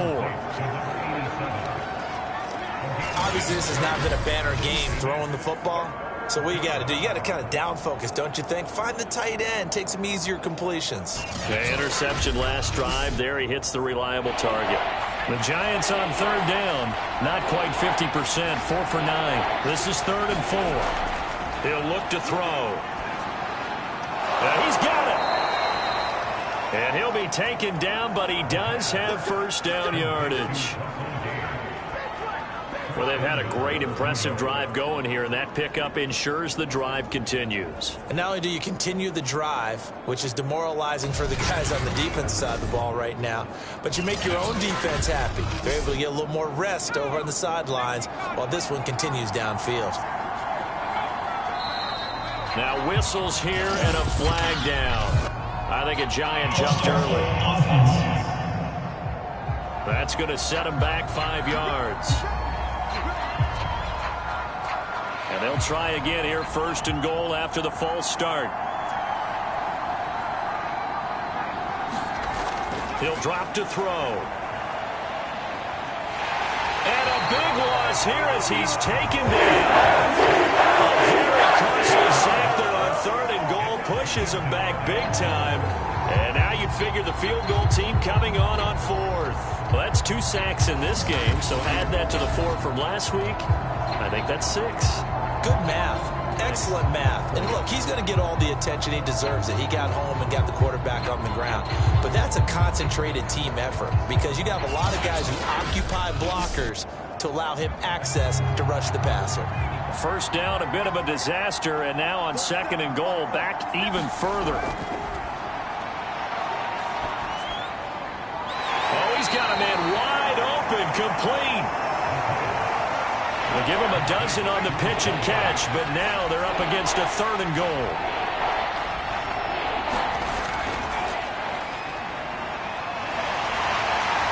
And he will take it on in for a giant touchdown. Devontae Booker, his first touchdown on the year. And the Giants have made it a one-score game again here in the 4th. Gano the extra point, and now things get a bit more interesting here in this 4th quarter.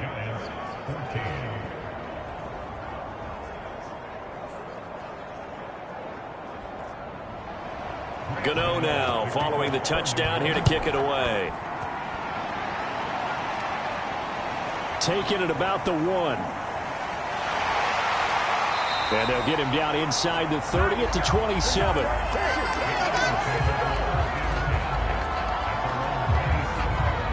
Philadelphia's offense ready to give us another look. After the touchdown we just saw, we have a brand new ball game. And now look at the situation. You got plenty of time on the clock. Defensively, they have 3 timeouts. So do you run the football here or do you throw it? I think you have that full conversation with your offensive unit, and you tell them, here's the situation. They've got all their timeouts, so we are not going to play this conservatively. We've got to attack them. We've got to make them use those, gain the ground that we need in order to put this game away. If you think we're just going to run it 3 times and punt it, you got another thing coming. Yeah, and by the way, also the 2-minute warning in play, so essentially 4 timeouts left. They have to be aggressive here. 2nd down, back to Sanders. Across the 30 to the 31-yard line. So fresh out of the 2-minute warning, and here's another timeout taken with 1:55 remaining. Now, this is a big 3rd down, and you'd have to think we'd see a timeout right away if they can't stop him here.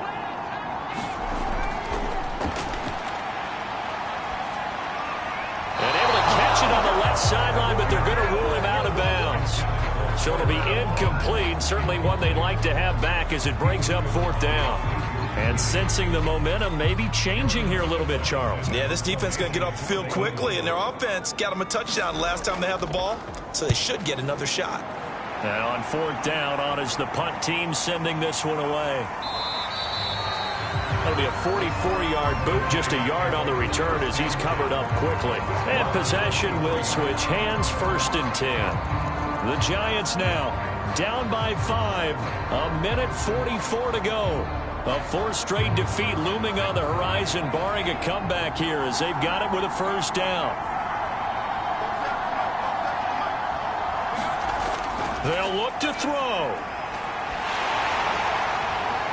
On this one, incomplete. The pressure got to him as he released it. And it's 2nd down. He'll look to throw. And it's a short one here, complete to the tight end. Now the Giants will use the 2nd of their 3 timeouts as they'll get it with just over 90 seconds to go in the ball game. Back to throw. And he's going to hook up with his big tight end, complete. 1st down now, but the clock continues to move. Now he dumps this off over the middle. Will go down as a gain of 6, and it'll make it a 2nd down. Open man here is Foster, and he'll get it down here to the 43. 1st down now, but that clock rolling. He's back to throw. It's hauled in by Shepard. This will be stopped about 2 yards shy of the marker. 8-yard gain, 2nd and 2.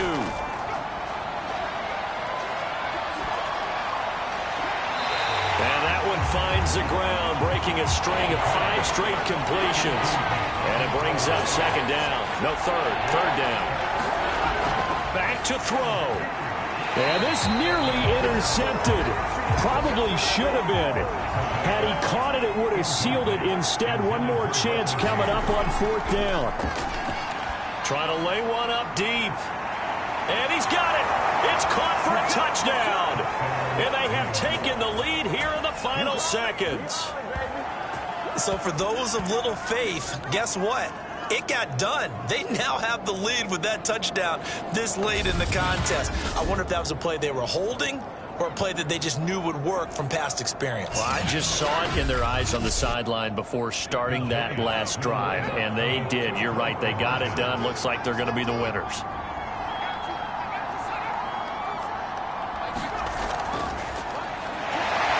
And he will not get there. He comes up short. And they're unable to push this lead to a field goal as it'll remain a one-point game. So they're unable to stretch it to a three-point lead. Now you got to be careful on the kickoff because a field goal obviously beats you. Definitely, and that's why they went for two. They wanted to make sure a field goal wouldn't beat them. Now they're in a position where they've got to cover well and make sure they don't get into range and put one through the posts. Fielded right around the 8. And he's up across the 25 and down at the 28.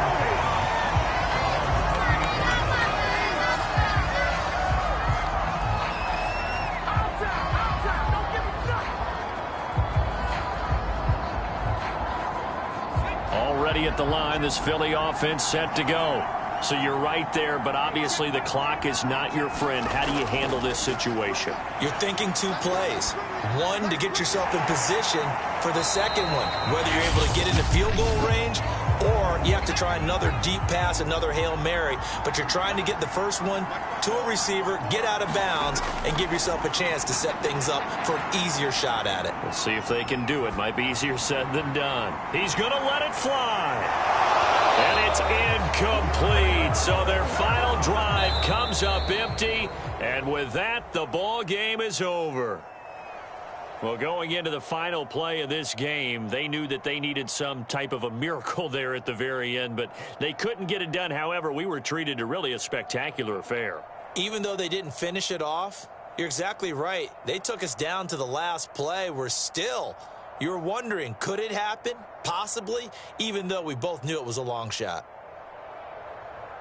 So for the Giants, they fall a game under 500 now at 3 up and 4 down. And they'll have another road date next week with the Indianapolis Colts. Meanwhile, for Philadelphia, the loss drops them back to 4-3 so far. And they'll look to regroup next week as they head to Houston to take on the Texans.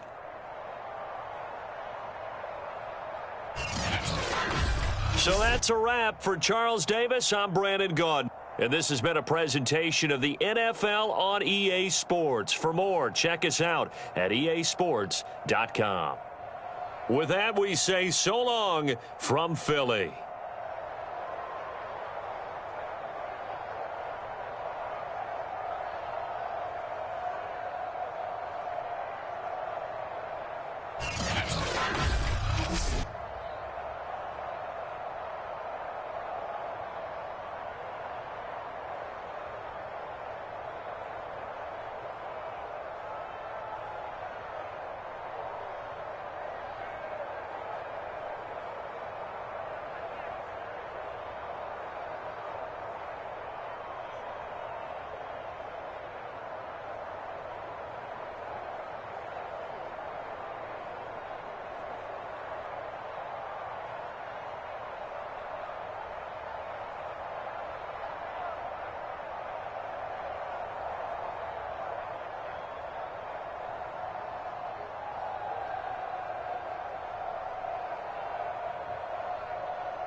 today. From Hard Rock Stadium in Miami, Florida.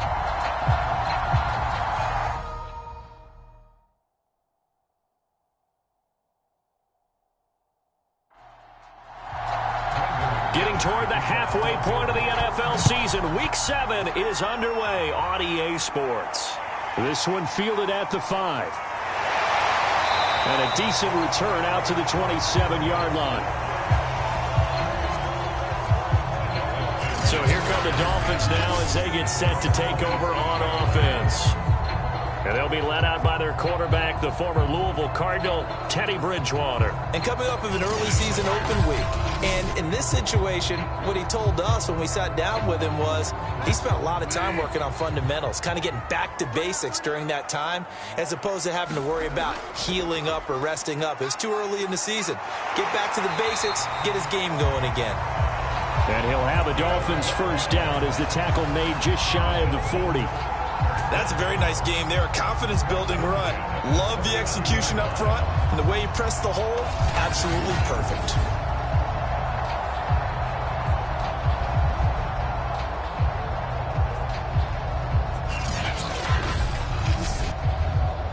So from the 39 now, they'll come up on a 1st and 10. 47's the mic. 47's the mic. Play fake. Bridgewater. He gets this one complete to Bowden. And he's brought down.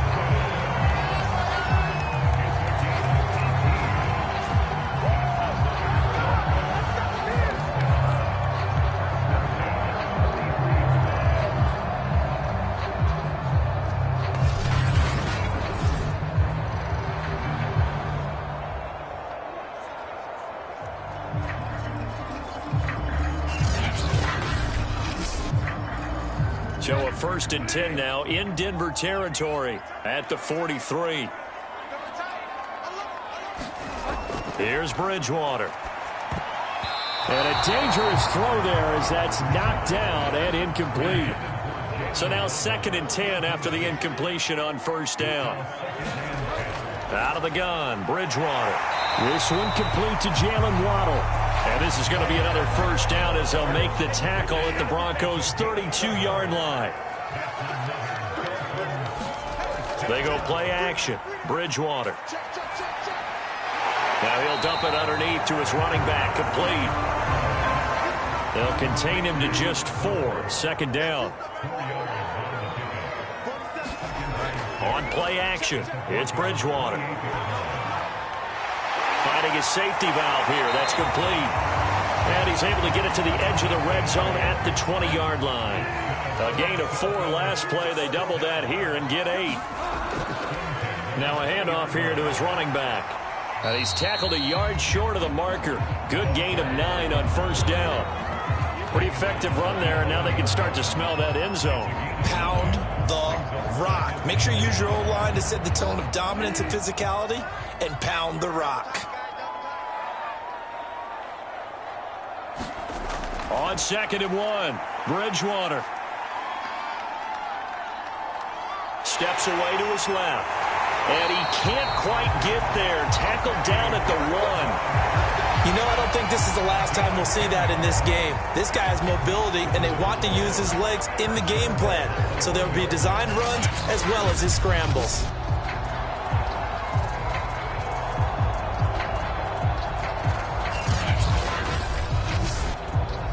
A terrific opening drive has them knocking on the door. 1st and goal.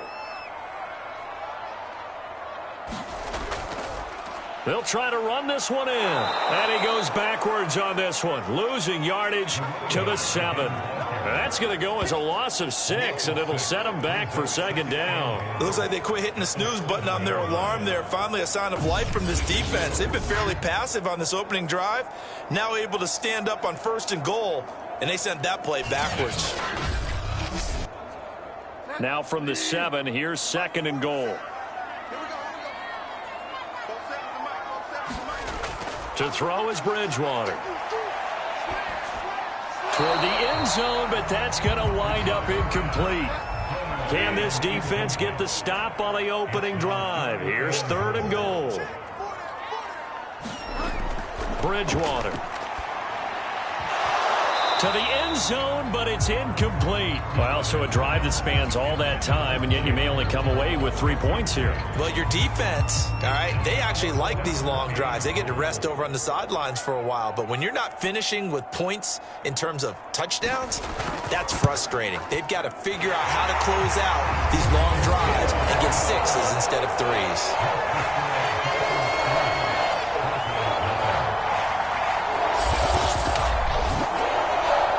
They moved the ball pretty well there on the opening drive. You think they're okay settling for 3? I don't think they're happy about settling for 3, but I think you're exactly right with the word okay because they threw it well, they ran it well. Excellent balance for the first drive of the game. And the tackle going to be made right there at the 25-yard line. So here are the Broncos now for their opening drive. And leading them, Charles, their quarterback, their field general. Coming off of a loss their last time out, I think he's just seeking to make a bigger impact on the game. He threw a touchdown pass, didn't throw an interception. I think he just wants to jump those numbers up in terms of flinging it around and letting his receivers get into the end zone. They'll try and start this drive in the air. And that's complete. Albert Okwuegbunam. And they're able to get this one across the 35. So from the 36 now, 1st and 10. They'll set up to throw.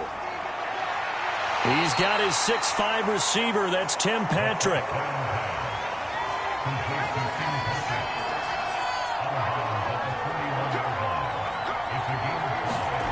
Second and 5. Nowhere to go here. He lost the football.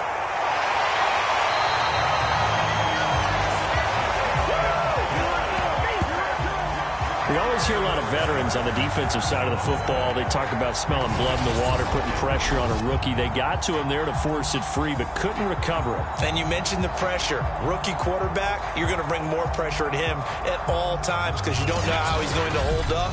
He was fortunate there. Luck was on his side, able to recover that fumble.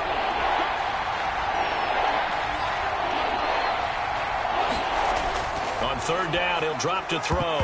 And oh, that nearly an opening drive INT, but it does fall incomplete. Not the way he wanted to start this ball game as it brings up 4th down. And here now the punter Martin booming this one away. So possession goes over here on the punt, and it'll be Dolphin football. So Miami coming out for their second drive. And they were winners the last time they took the field, which was 2 weeks ago. They had the open week last week, so this is a squad that should be really refreshed and ready to roll. I would agree because when you get that open week after a victory, it does wonders for everyone. Obviously, your body, get a chance to heal up, but your mind as well. You feel good about winning, so now you can get away from it for a few days, put down the playbook, turn off the film. Just be you. Enjoy that time away, and then you come back ready to go. Got a man open. That's Devontae Parker complete. And that's a more than acceptable read right there because it's zone coverage, so timing is everything. This time he waits for his man to come open, puts it right on him, and they pick up a first down. Bridgewater now looking to throw on first. Oh, looking for Waddle, but it's intercepted. Picked off at the 39. And they take possession of the football and have it at the 36-yard line. And that's a ball that he is going to want to keep, his first career interception in the National Football League. And I love what teams do when that happens. You bring the ball to the sideline, the equipment guy grabs it, he puts a piece of tape on it, writes on it so that you know what it is, and then they tuck it away so that you can have it for later and put it on your mantle. Pretty good deal for him right there. Now he's eager to get back out on the field and get his second one. They'll come out throwing here on first down. He's got his big tight end, Fant. And this will leave him a yard short. Nice pickup of 9 yards on first down.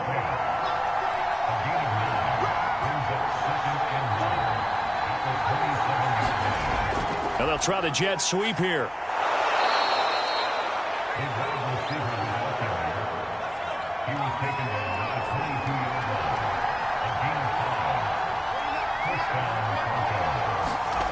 Now on first down, he'll drop to throw it. Open space inside the 10. And all the way down to the 5. Well, this is a defense that's definitely on their heels now because they gave up the running play for good yardage one play ago. Now the pass here sets this offense up 1st and goal. They're going to have to dig in strong now because they've been in retreat so far in this drive. This offense on the march.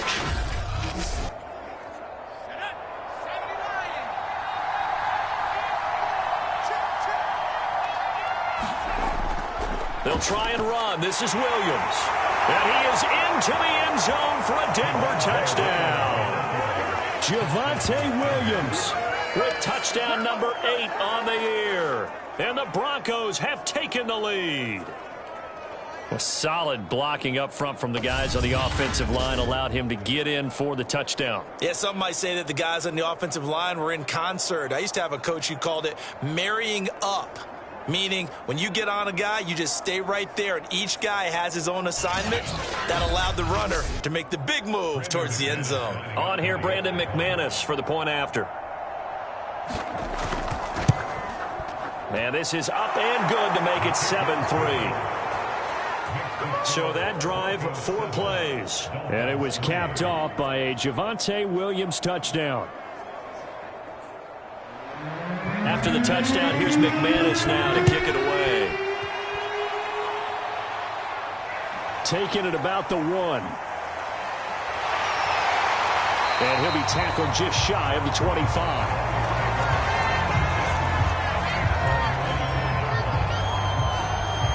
Getting set to go here, Teddy Bridgewater and company marches back onto the field. He's likely still kicking himself from the interception last drive that wound up leading to a go-ahead score. And he's going to assume all that came with that one, all right? That's all on him, but he also knows he's got to erase it from his mind and get back out there. Now he's hit, and Bridgewater loses the football.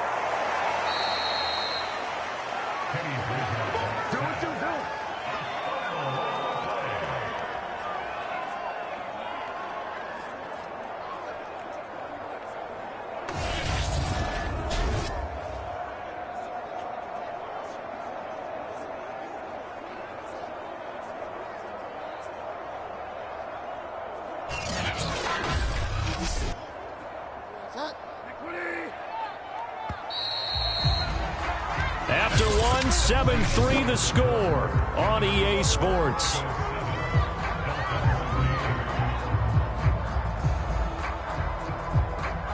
The fumble on 1st down now. Here's 2nd down.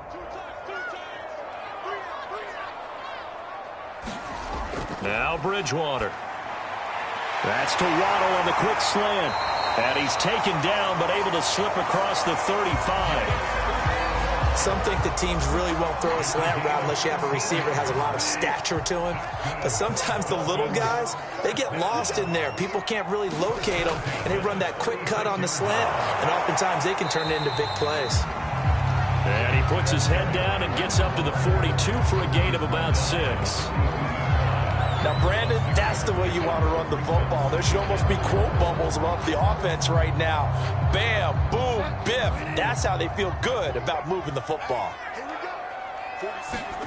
On 2nd down and 4, Bridgewater. And that falls to the ground, incomplete. A nice job of bodying him up defensively. And now it brings up 3rd down. Now they face a 3rd down and 4 after that incompletion on 2nd down. Throwing is Bridgewater. He'll be brought down by the Broncos. It's a sack. The defense rising to the challenge and setting him back on the sack. Well, many times when you talk about mobile quarterbacks, you get the sense that they feel like they can get out of any bad situation. They keep moving around and trying to emulate guys like the Scrambler or the Dodger. Instead, they keep losing yardage and digging themselves a hole that they can't get out of. On 4th down, J.K. Scott ready to punt it away.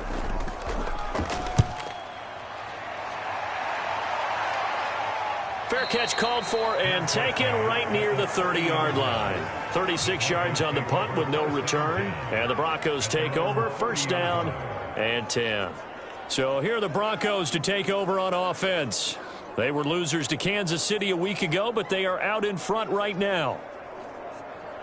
So 1st and 10 now from the 30.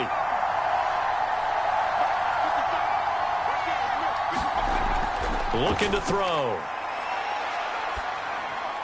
That's complete. Okuebunam. 3 yards the gain there, 2nd down.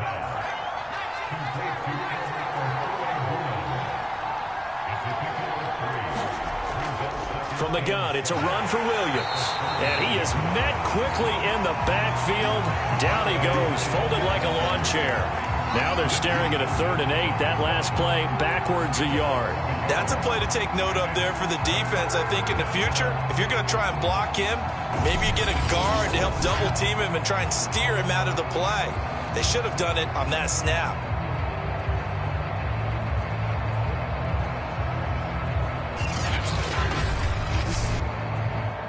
Dolphins bring on an extra defensive back on 3rd down. They'll look to throw.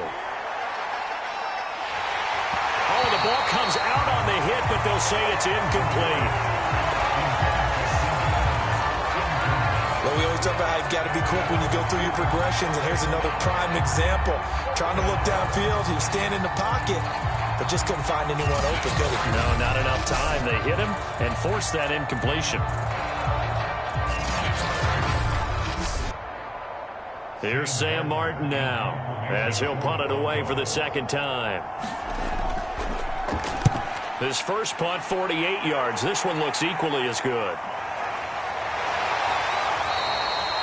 Call it 46 yards on the punt, just a single yard on the return as he was covered quickly. Out comes the Dolphin offense now as they get set to take over here.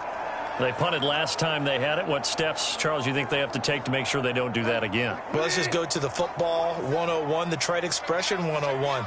Win 1st down. Make 5, 6, 7 yards on 1st down and make it a 2nd and 3, 2nd and manageable. Keep accumulating 1st downs that way. Keep moving the football. You don't want to get behind the sticks because then the defense has the advantage. They went counter there offensively, and a couple of defenders were on skates for a second. They certainly were, and you know what offensive linemen love about the counters and the misdirections? Sometimes you don't even have to block the defender. He can run himself out of the play if he doesn't read his keys properly.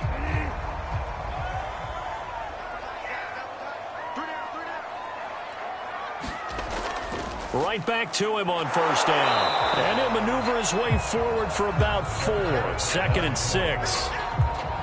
Well, on every play call, you realize it's not going to go for a touchdown. So a lot of your calls are setting things up for maybe later in the game, trying to establish the inside run with toughness now, hopefully get to the perimeter later. And let's face it, you could do worse than a 4-yard run on 1st down.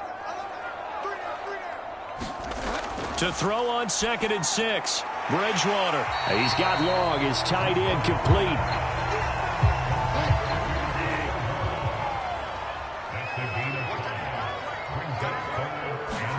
Off the play fake. Bridgewater. Yeah, this pass broken up. Excellent coverage there on 3rd down, as that was not an easy one to hold on to. It's always a goal that's really nice defensively when you can rally to the football and make sure there's enough contact to force an incompletion. Force an incompletion and force another punt. So they're forced to punt on 4th as this one's away. 37 yards on the punt with no return. Here comes the field general leading his offense back out there for the next possession. His side, they've got the lead. But I think, he's not happy with how he's played. That's the bottom line.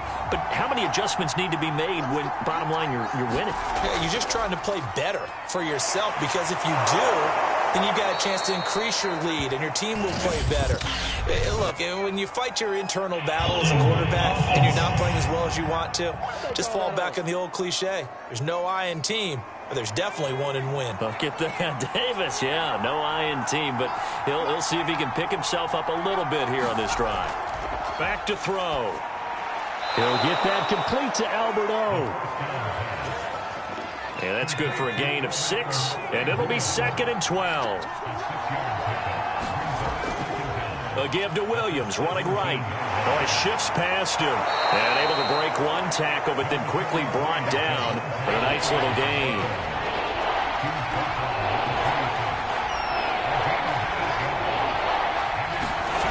Back to throw here. And this pass broken up. And the contact well-timed there. And now 4th down. That's an excellent job right there on 3rd down. Like any defense, you never want to let them get anything started, and that would have been a 1st down. Instead, you saw the contact on time, no penalty, and before this drive could get wings, it's 4th down. Here's Sam Martin now as he's on to punt for Denver. He's been a busy man here in this first half as he gets it away. A little juke. It'll go as a 42, make it a 43-yard punt. 6 on the return. And out will come the offense as they take over. Out comes the Miami offensive unit now. They get set to take over. And hoping to do better than they did their last possession when they punted the football. Appeal to the vanity of your offensive line. Tell them that they control your fate. Leverage guys. Win the line of scrimmage. If you do that, you start to win 1st down. You win 2nd down. And guess what? You start accumulating 1st downs. And that's what they need in order to not punt the ball again. 3 yards the gain there, 2nd down.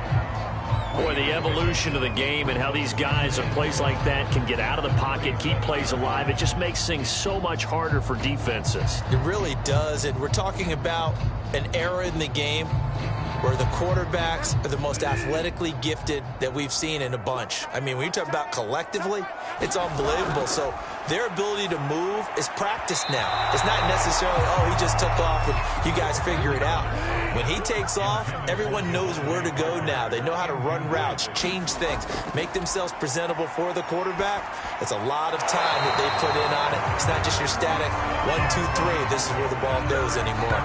He did his best to just get 4 out of that, but not enough. And now 4th down.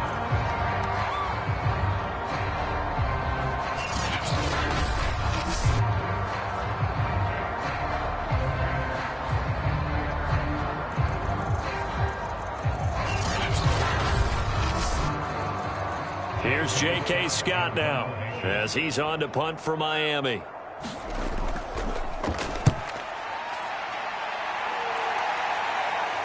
And the fair catch is taken at about the 13-yard line here. A 41-yard punt there with no return. And it'll be 1st and 10 Broncos from deep in their own territory. Javonte Williams and the rest of the Bronco offense back out onto the field. And he's had his chances in this game. He just hasn't been able to find any daylight so far. Patience, patience, patience. And that's the hard part for a runner because they expect every run to be a big one for something to pop. So they have to sometimes go through the struggles before it happens for them later in the game. But you got to give credit to the rest of the team. They've worked around the fact that he hasn't had his normal big game. Yeah, despite his struggles, still winning here in the 2nd quarter.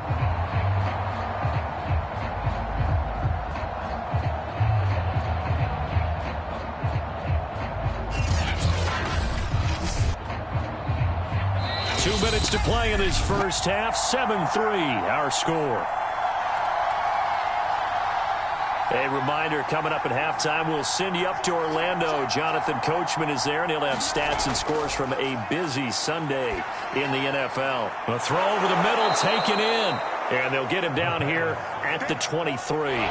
So the pitch and catch good for 11. And that's going to make it 3rd down and less than a yard. It's a short one here, complete to his tight end. And he will have a Broncos 1st down as they're able to get the 3rd down conversion. The coach is always harp on the quarterback reading the defense and getting it to the open man. That's good recognition there. And how about what he did after the catch? Yeah, hit your tight end, let him get some rack. Yeah, when he gets moving, not many guys want to come over and put a hit on him, do they? Back-to-back good plays have him on the move on 1st down. He'll look to throw. That's complete to Justin Jefferson. And they bring him to the ground just shy of midfield. Now the Broncos are going to call the first of their timeouts as they get the stoppage with just under 50 seconds remaining in half number 1.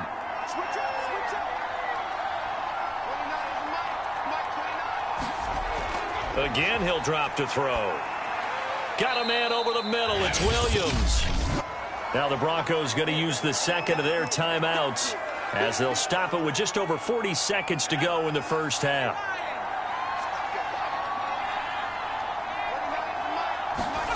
From the midfield stripe, they'll look to throw. Finding the open man, and that's Tim Patrick. That throw good for only a couple. It brings up third down.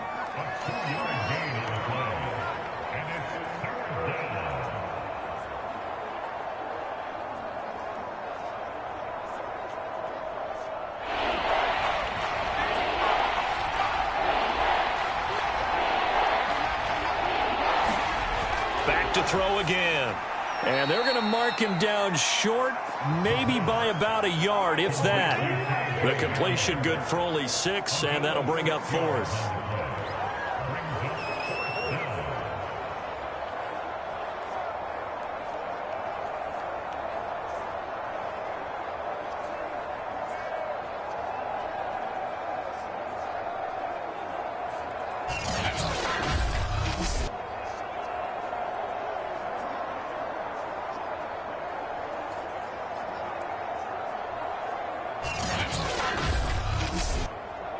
So on now is Brandon McManus. He has hit from as far away as 57, but that was in Denver. This will be spotted just shy of midfield. A 59-yard attempt. And that one will be no good. He never had it on line. It's well wide to the left.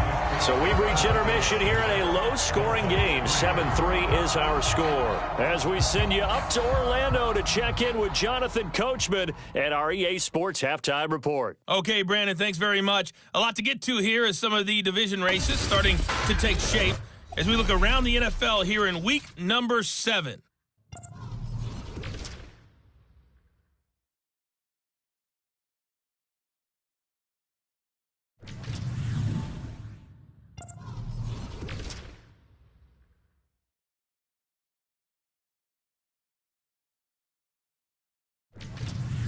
Lastly, let's check on one final game for you.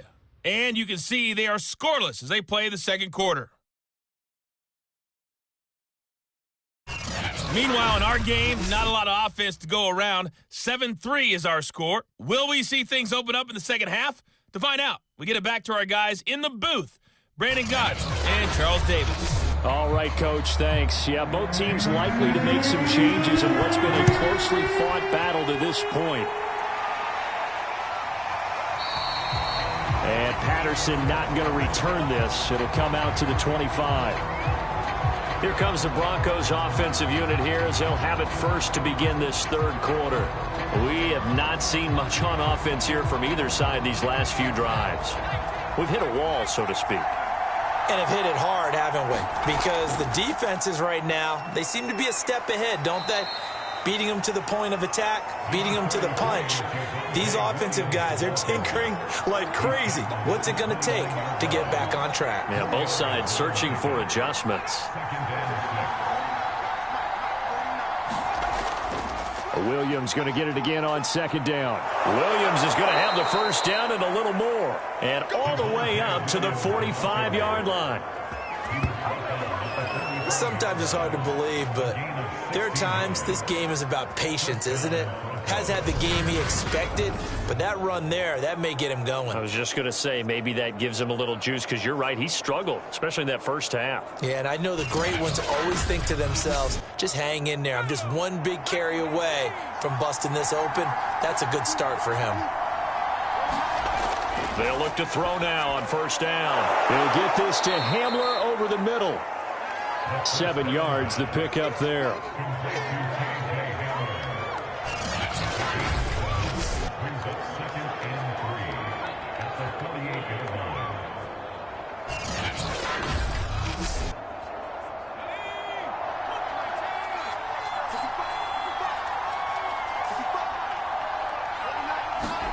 Second and 3. That's caught over the middle by Fant. So from the 39 now, they'll come up on a 1st and 10. As far as tight ends go, this guy's not a speed burner. He's much more of an inline blocking type of a tight end. But how about this last play? Made a nice catch and picked up a first down. That's what impresses me about him. When he's called upon, usually gets it done.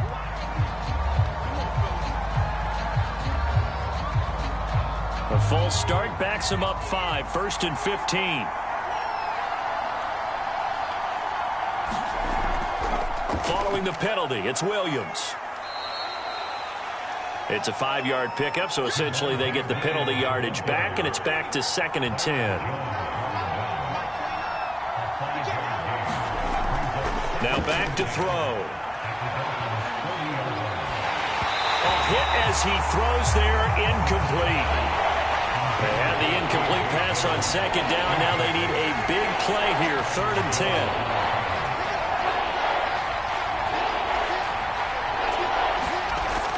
They'll set up a throw. Over the middle, complete. It's Patterson. And he'll only get this to about the 35. Well short of the line to gain. 5 yards, not enough. And it'll be 4th down.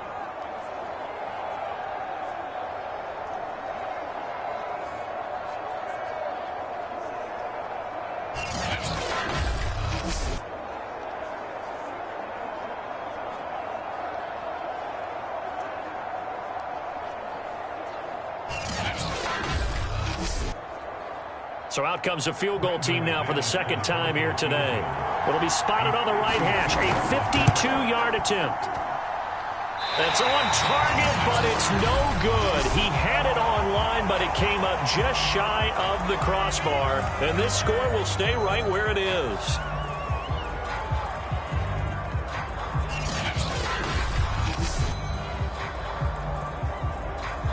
So here are the Dolphins now. They get ready for their first possession of the 2nd half. And with the way this offense has played thus far, to be frank, they got to feel pretty grateful to be in the ball game. I would agree with you totally, because they've done all of nothing offensively in this game, yet they still find themselves in a position on this drive where a touchdown can give them the lead. They need to take advantage of it. And they're still looking for that first touchdown here in the 3rd quarter. All they have so far, the field goal. The run got 4. Now they deal with a 2nd and 6. Here's a handoff out of the gun. And down he goes at the 49, a 3-yard pickup.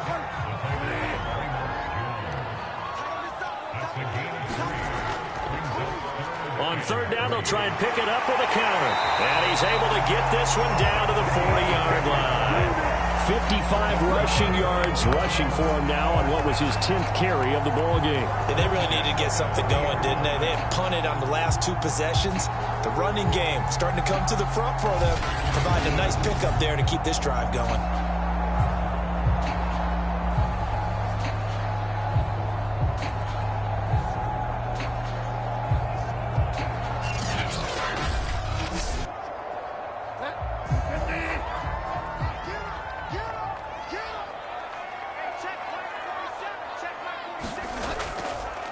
Now a handoff looking right. And they're able to get this one past the 30 to the 25-yard line.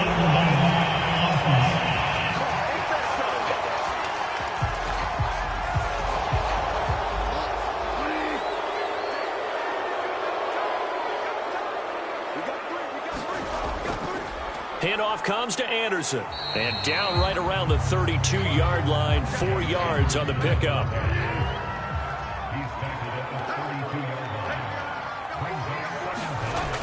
Again, Anderson. And he works it to the 30-yard line here, right at the 30. 2nd and 1 is often an invitation to take the big shot downfield. I bet the offensive lineman said, "Are you kidding? We just get on our backs and let's go get the first down." They love being physical. Still in search of their first touchdown of the game, but they're on the move. 1st and 10. And he'll give it here to his running back. And he'll work this forward for about 3 at 2nd down. 2nd and 7. To throw, Bridgewater. This will be caught. It's Waddle. And finally down he goes as they work it inside the 10 to the 7. Cool under pressure right there, escaping the pocket and finding what I think was not his primary target. And some of these guys are just so comfortable getting outside of the pocket, that they'll do it on purpose. It doesn't even need to be a breakdown. Just they move, and they know it affects the defense, because a lot of times you get lost in coverage in the secondary, and I think you're exactly right. Wasn't his primary target. Found a secondary guy who sprang open, probably because of his movement out of the pocket. And he'll take this into the end zone for a Dolphins touchdown. Jet Anderson, his first touchdown on the year. And the Dolphins are going to jump back in front. A strong, determined run there, Charles, to get in for 6 points. This is why it's such a team game, isn't it? And I know it sounds really generic and it sounds almost trite, but the blocks were made up front. Offensive line collected victory at the line of scrimmage and downfield. And how about the finish to the run all the way into the end zone? Extra point up and good by Sanders. And the lead is now 10-7.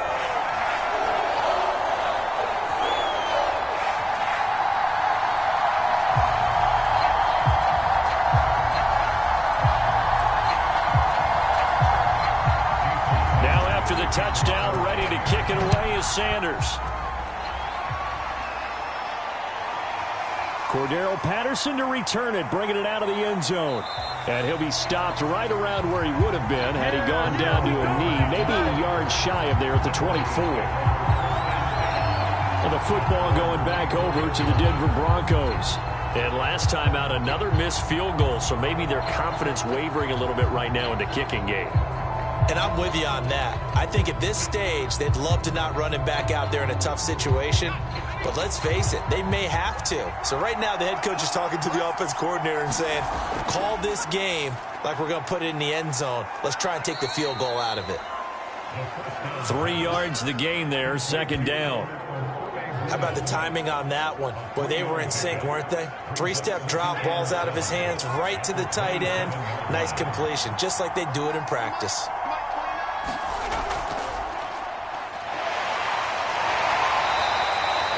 3 yards on the pickup. That's going to set up an interesting third and about 4 to go.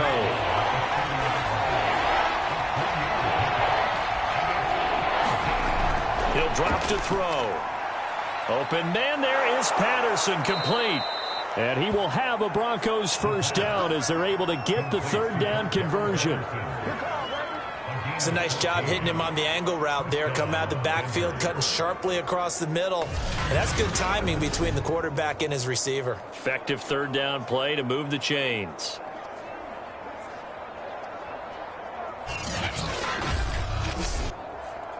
Under a minute to go in this third quarter as they come up 1st and 10.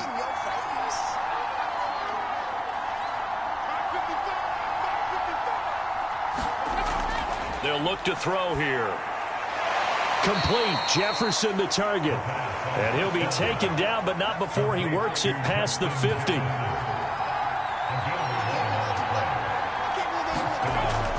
They'll run on first down. Patterson.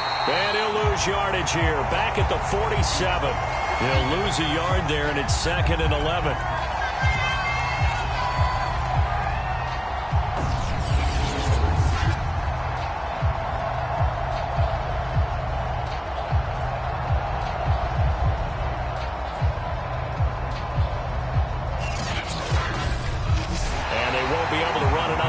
Time has expired on this third quarter. We'll return with more after this. You're watching the NFL on EA Sports. So after the loss of a yard, they'll look to push forward here on 2nd down and 11. They'll drop to throw. And it's intercepted. Picked up by Xavier Howard. And they will finally get him as he's all the way down near the 40-yard line. Maybe he telegraphed it a little bit right there. You've got a quarterback knowing that he's going against a rookie quarterback. He stepped in and picked him. You think he had a great week of preparation, looking forward to this opportunity? And the second part of that is, when you're a young quarterback, you are going to stare down targets, but oftentimes your playbook hasn't expanded to give you full field reads as well. Makes it a little bit tougher for him.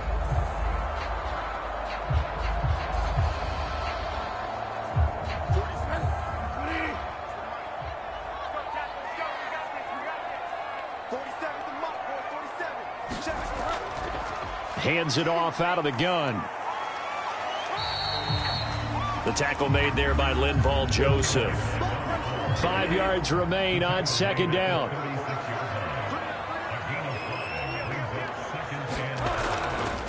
Going to give this time to the tailback. And he won't get much. Maybe a couple. Down inside the 35 to the 34.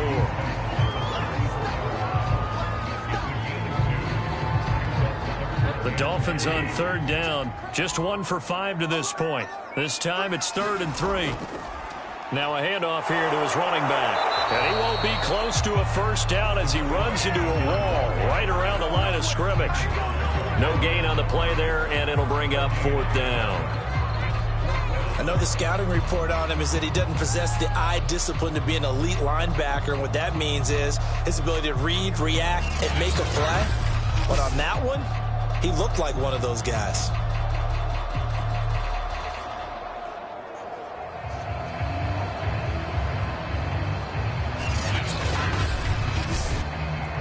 The offense is not leaving the field. They're going to stay out and go for it on 4th and 3.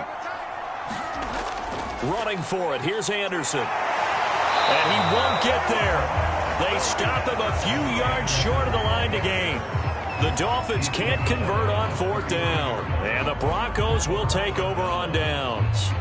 So they'll come up 1st and 10 now from the 33. They go back to the air here after the INT on the last drive.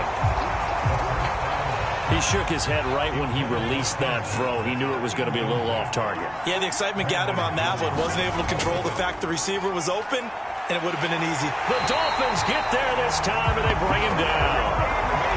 They'll wind up losing 10 on the sack, and it'll lead to a 3rd and long. Well, it was 2nd long. Now it's 3rd and even longer. They're going in the wrong direction here. Because they're moving them exactly the way they want to, but you're exactly right. Definitely going in the wrong direction for the offensive guys.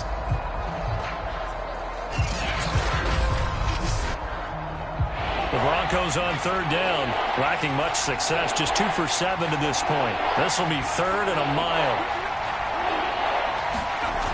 They're going to look to throw.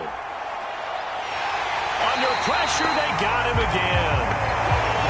Jalen Phillips picks up his 2nd sack of the afternoon.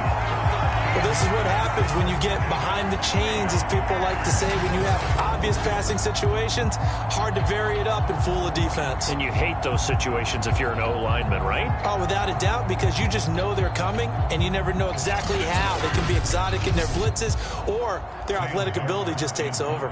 Here's Sam Martin now, as the drive goes backwards, so he's on to punt it away.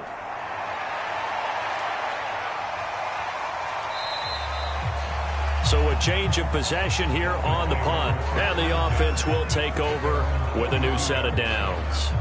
There again is the running back as he trots onto the field. And we have seen a decline in the numbers. Where does the fault lie? Just him? Maybe the guys up front? Combination? Well, as you and I both know, it's almost always a collective deal. But in this case, I think maybe the offensive line got a little overconfident. They had blocked so well in the first half, picked up on what the defense was doing. I think we've seen an adjustment now that they have not picked up on, and now they're being a little bit overwhelmed. On 2nd and 10, Bridgewater. And that is knocked away in the middle of the field and incomplete. So back-to-back incompletions, and that has them staring at a 3rd and 10. Bridgewater. He gets this complete to Shaheen, the tight end. And, boy, he is very close to a first down, but from where they're spotting that football, he's going to be a foot or so short. They'll get 10 there, but it leaves them just short for 4th down.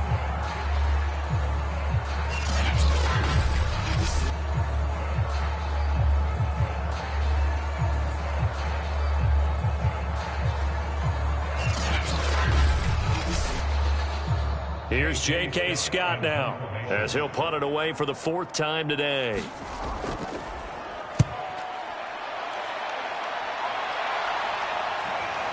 And well done here. That one will kick out of bounds at about the 8-yard line. And for an offense that is struggling, this is not where you want to start from. Great punt. Fantastic punt. And for all those who wonder, what do punters do during the course of practice each and every day?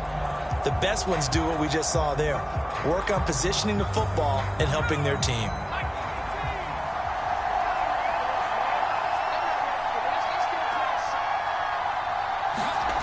They'll come out throwing here to start the drive.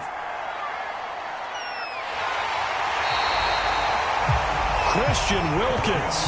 It'll go as a loss of about 8 as he gets in there to drop him.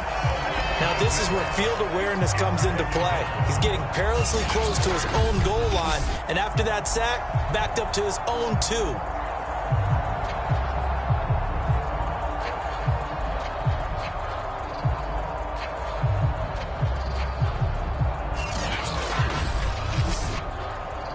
Well behind the sticks here with a 2nd and 18.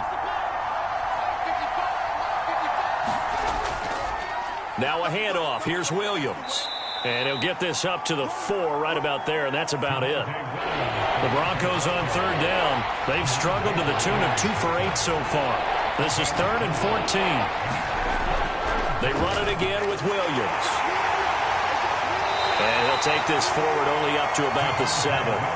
3 yards won't be enough here as that'll bring up 4th down. Well, they got off the field on 3rd down. An excellent job, an excellent defensive series. We always talk about adjustments and usually only at halftime. But the best teams adjust series to series. And on that series, they adjusted so well that they got the job done in fine style. Here's Sam Martin now as he's on for the 5th time here today. And he deserves a bronze leg as he gets this one away.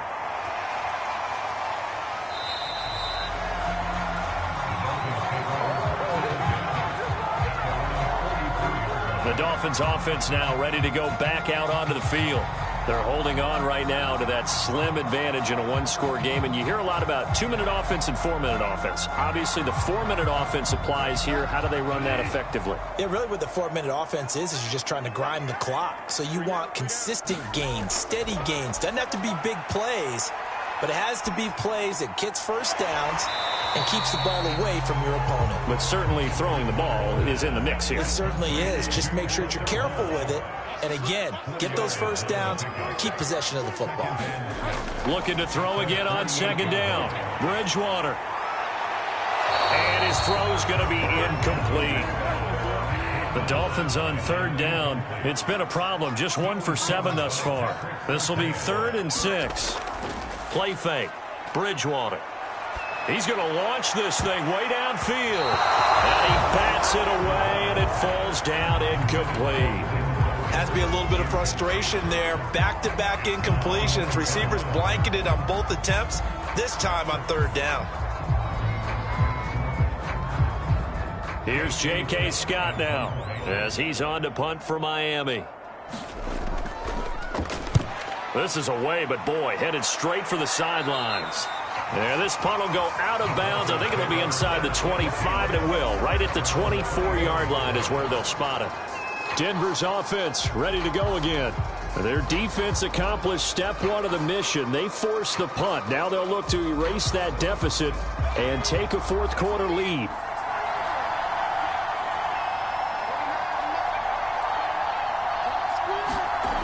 Back to throw now on 1st down. And that is incomplete. Now the coverage a little too good there, and it's 2nd down.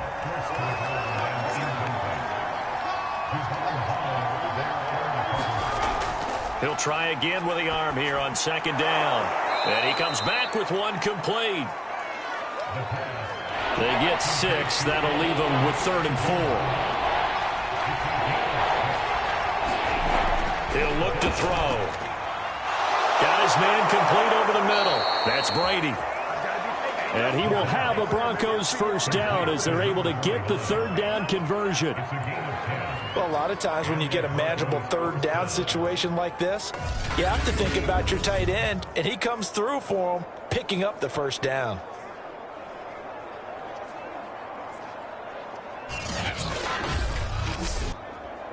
So from the 39 now, they'll come up on a 1st and 10.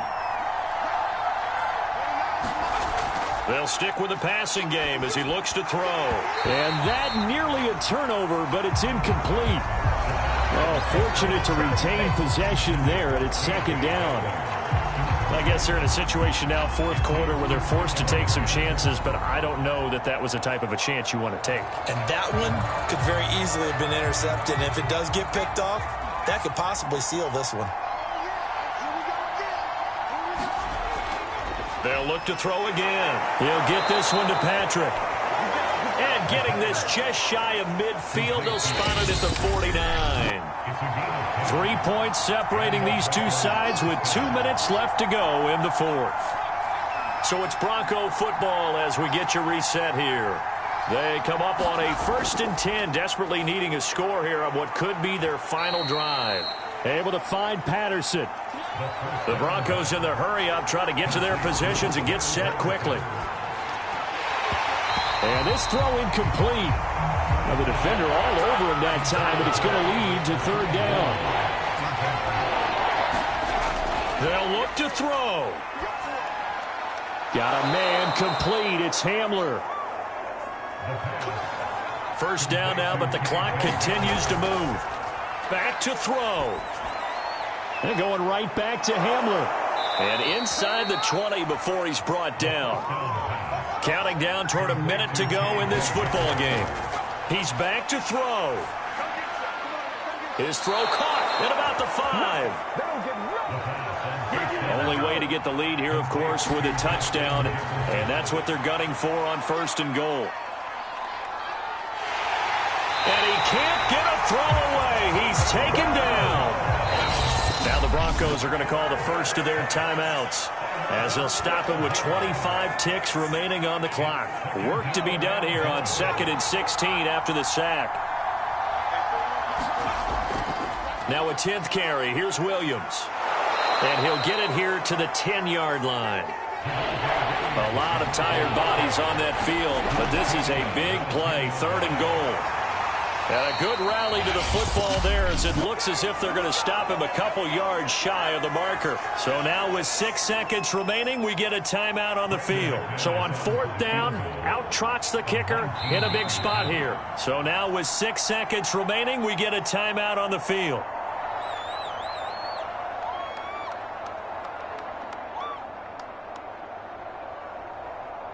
So on 4th down, out trots the kicker in a big spot here. This to potentially send us to overtime. And his kick here is good. And they will tie this game here in the final seconds.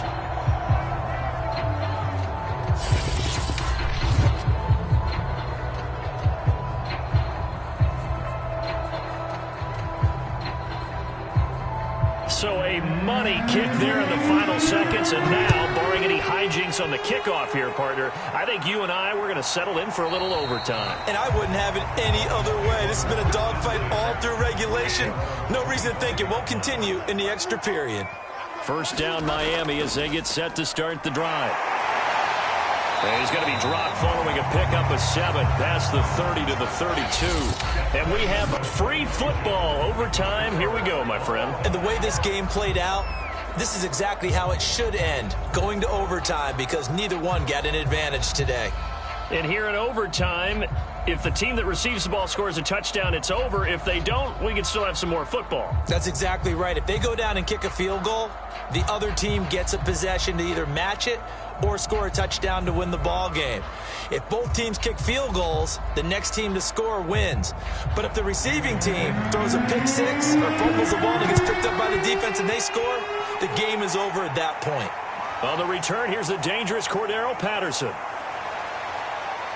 And he returns this to the 22.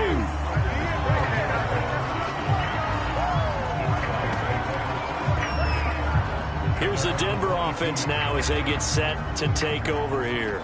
They're set for their first drive here in overtime, and this is where the crowd can really become a factor. They've had to battle it all day, but I know what you're saying. In overtime, that gets doubled, doesn't it? At least, because now the crowd really wants to be involved and help their team, and that first drive can dictate the whole thing, because they know if this team takes it downfield and scores a touchdown, it's game over. And it's been loud in here so far.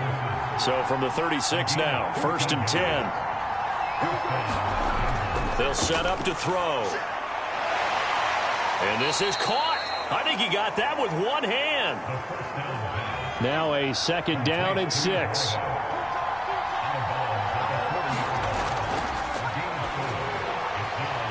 Throw left side, taken in by Jefferson. This is a big spot for a rookie QB, and overtime's kind of where you earn your stripes, isn't it? It really is, and we've talked with enough coaches and players about how these youngsters are getting into the game and playing this at such a high level so early. But overtime, that's an entirely different animal, and he's handling it well. Yeah, starting to put together a nice drive. And the Dolphins rush gets home. Down he goes. Maurice Hurst in there to record another sack, and that is now 6 on the afternoon for this defensive unit. Well, collectively as a defense, Charles, I think if you get 4 sacks a game, you're feeling really good. Now they have 6 as a unit. And that type of a number is just staggering because there's so many ways to try and counteract it. But in this case, they've got no answers for this unrelenting pressure coming at their quarterback.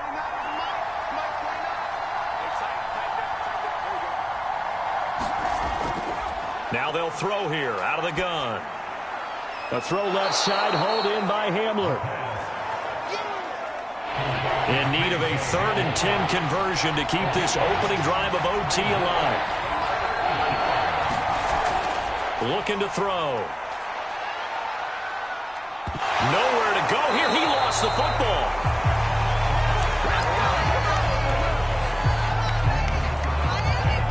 Offensively lucky they're able to keep the football, but now 4th down, so they'll have to boot it away. I do think, though, they're going to look at this as a positive. 1, they recovered the fumble, so they retained possession. But 2, being able to punt it changes field position for them. Imagine if that turnover takes place there. Now your defense has to go onto the field and try and hold. Instead, they get a little breathing room. Here's Sam Martin now. On for a very important punt here in overtime.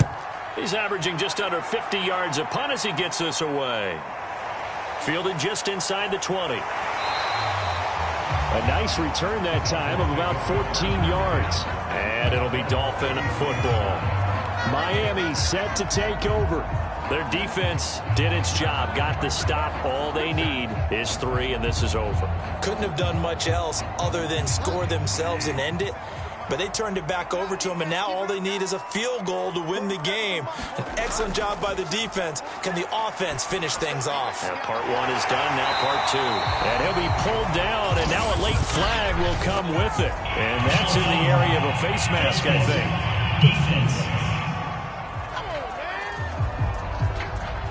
In overtime, you have to be smarter than that.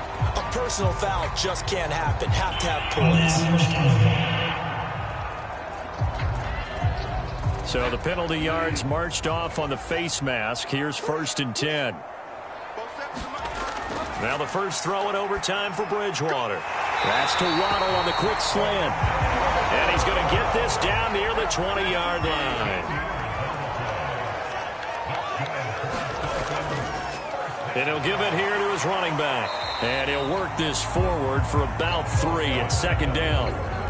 And that carry probably not so much for yardage, just to get the spot that you want to kick the field goal. In any yardage game, there's really kind of gravy, and this just becomes what my old coach used to say. Get into position to be in position. And that's what they want, the right spot for their kicker to line up the field goal. 2 minutes left in this overtime session, and still all tied. So from the 17, here's 2nd and 7. To throw is Bridgewater. Quick hitter here, it's complete. And the Dolphins are going to be set up with a 1st and goal on a pass play that moves them all the way down to the 1. Slant route's effective no matter who's running the route and catching the ball. But when you have a receiver of that stature, you have to be a little bit more precise throwing it. You don't have the same catch radius with the bigger targets.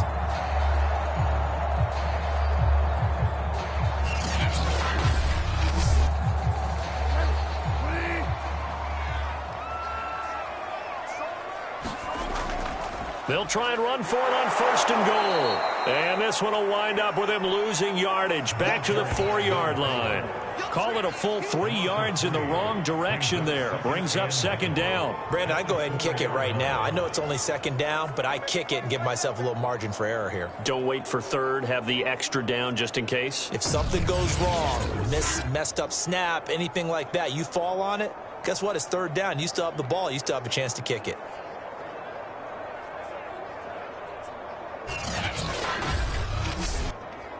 From back at the 4, here's second and goal.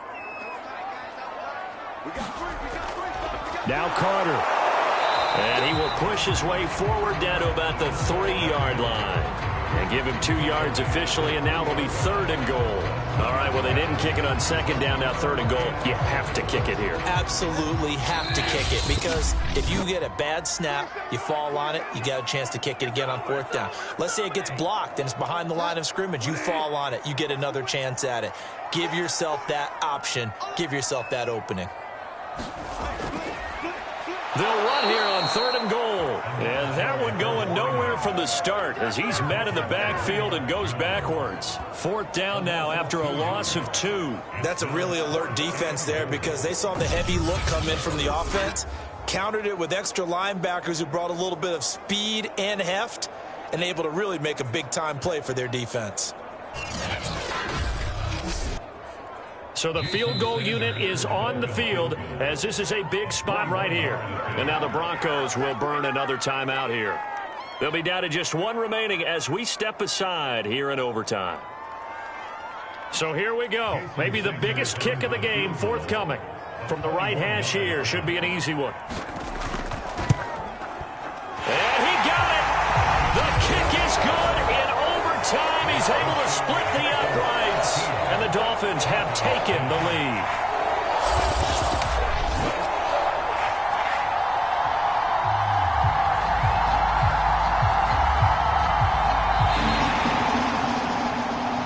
And Charles, I think when the schedule comes out, all teams, no matter where they're predicted to finish, talk about protecting your home turf. They were able to do that here in this one. Similar to a tennis match, right? Not letting them break your serve.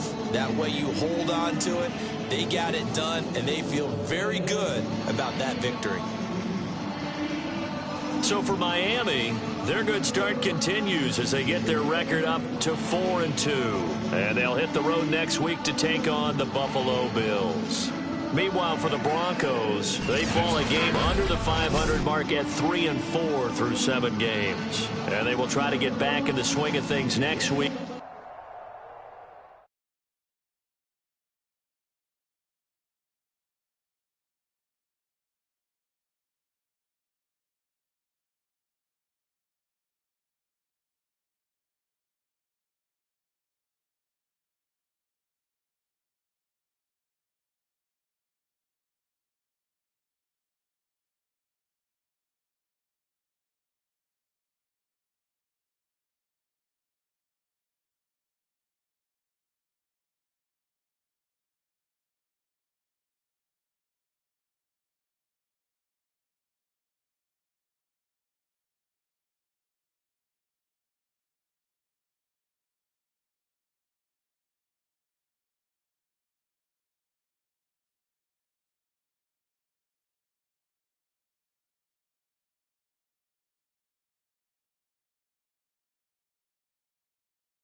Tonight, from Arrowhead Stadium in Kansas City,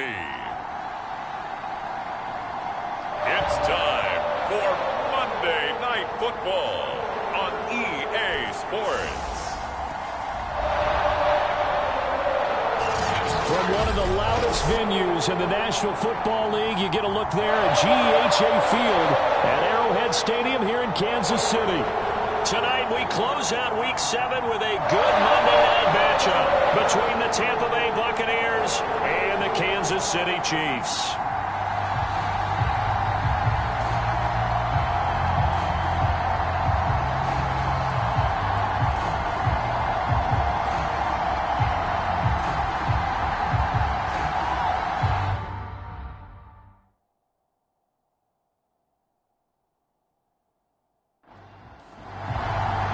Getting toward the halfway point of the NFL season, Week 7 is underway on EA Sports. Taking it about the 1. And able to get this across the 20, but not much further as he's dropped it to 23-yard line. The KC offense set to go, led as always by the gunslinger, a former MVP in this league. It's Patrick Mahomes. And what a first half of the season he's had, leading the NFL in passing yards to this point. He's been a tough man to slow down. So this defense certainly has its work cut out for him.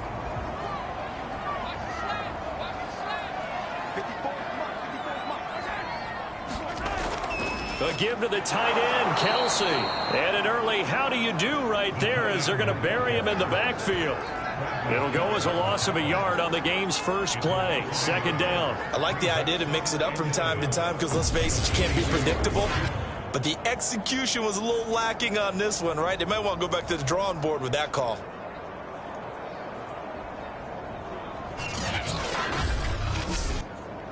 After the loss to start out, here's 2nd and 11. From the gun, it's Mahomes. And that nearly an interception here on this opening drive, but he gets a reprieve. It's 3rd down. You can tell they wanted to get that ball downfield, but they had nothing working in the secondary, so he dropped it off to the running back. That one ended up incomplete. And that will be incomplete. I think we'll see more of them trying to get him the football out of the backfield. They love what he can do in open space, and they believe that he creates mismatches they can exploit.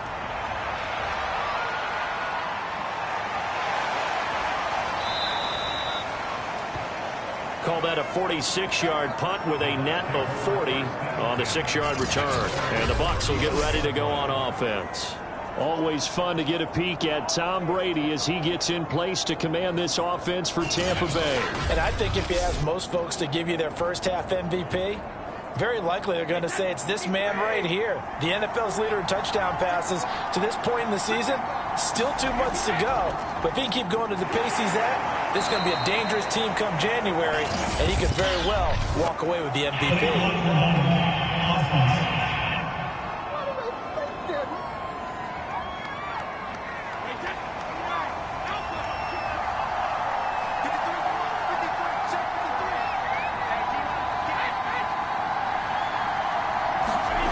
Throwing now is Brady. Throw right side, taken in by Godwin. And he'll be out of bounds across the 30-yard line. 3 yards to gain there, 2nd down. Now Brady. And this one caught by Cameron Brate. And able to get this one across the 45 before he's brought down.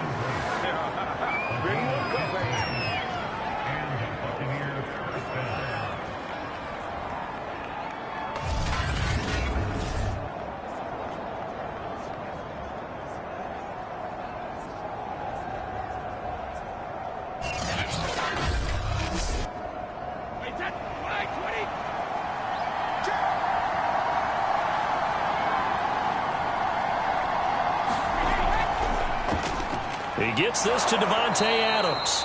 And they're well past midfield, just a yard or 2 shy of the 40. The numbers for Adams in last week's game. 11 catches, 102 yards. And aren't we approaching the halfway point of the season? I mean, we're midway through this one, and we're seeing big numbers from him just about every week, and that's why he's leading the league. Now Brady again. It's a short one here, complete to the tight end. Busting through contact, Just wasn't a huge hole there for him to operate. Stopped just inside the 35-yard line.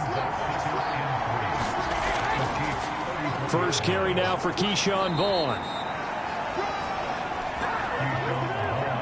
That's a good, nice, crisp run for a first down. I wonder if the defense might have been loosened up a little bit, maybe anticipating a pass instead of the run that they got.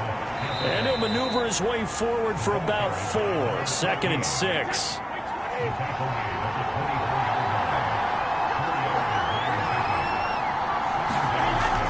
On second down now. Godwin, and he'll take it down here just shy of the 15 at the 16-yard line. A gain of 4 last play. They double that here and get 8. Quite the opening drive march they're on right now. It looks a lot like what we saw in practice prior to the game, doesn't it? You know, because on that last big practice beforehand, you go through your offensive script. You go through your play calling. You go through all the stuff and establish things. And it looks like it's going like clockwork right now for them. Counting down toward the midway point in quarter 1.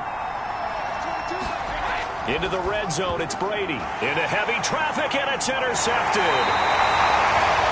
Picked off at the 12. And a big turnover there as his guys will get the football back.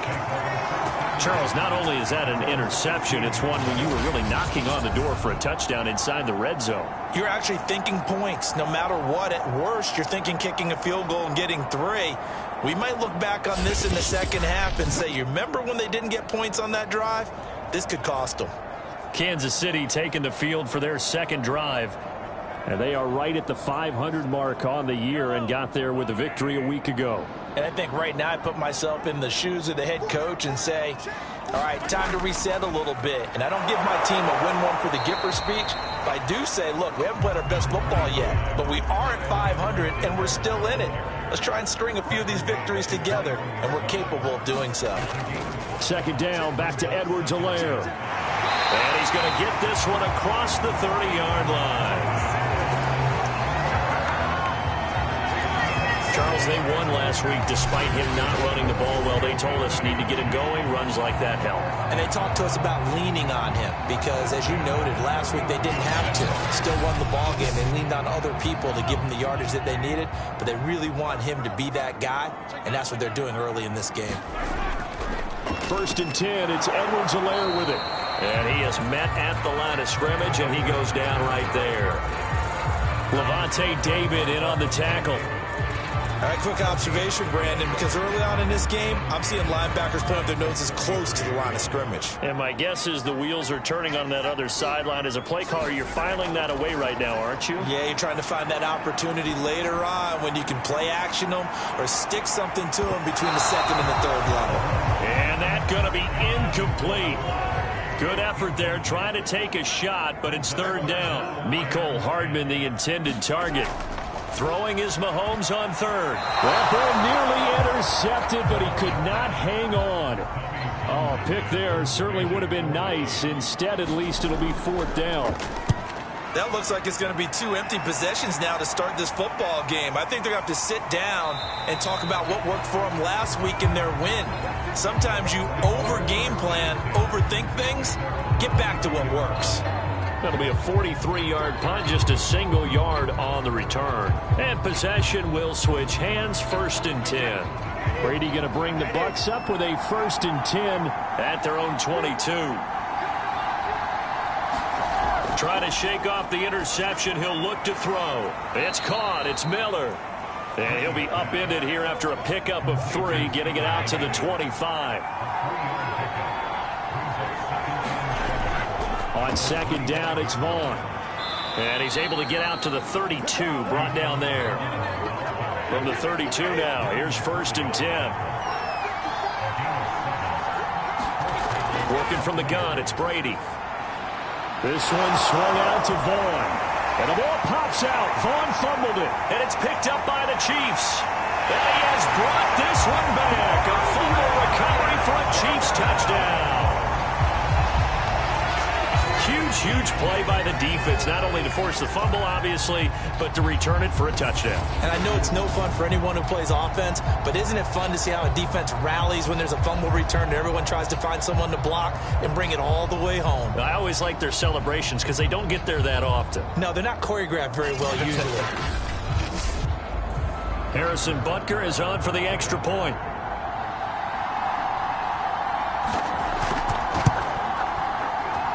And his kick is good to make it 7-0 KC.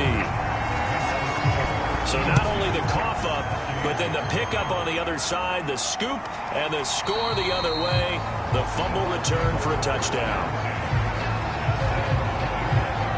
Here comes the Tampa Bay offense now heading back out onto the field. And in just about every game we see, partner, what do we do when we look at the stat sheet? We go right to the turnover differential. Without a doubt, because when we see that, that pretty much tells the tale of the game. And I know there's still plenty of time to go, but you've got to take care of the football in order to win it. Meanwhile, Brady's throw taken in by Adams. And they're able to get this one across the 35.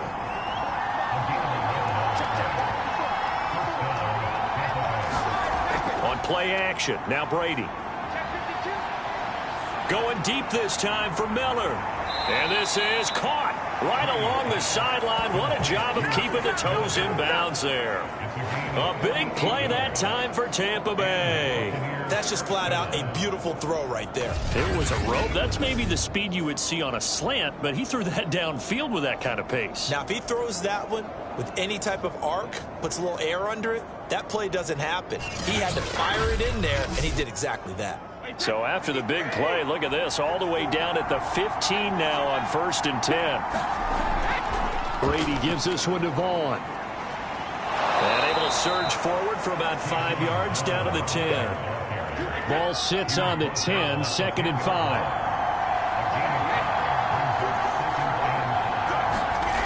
Now Brady.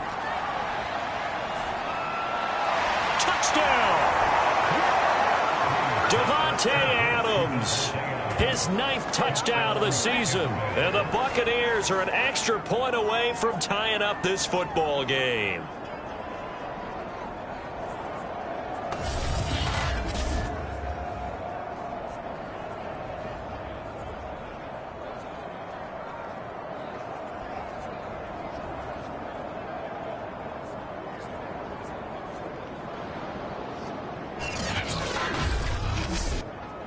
Ryan Suckup on for the point after.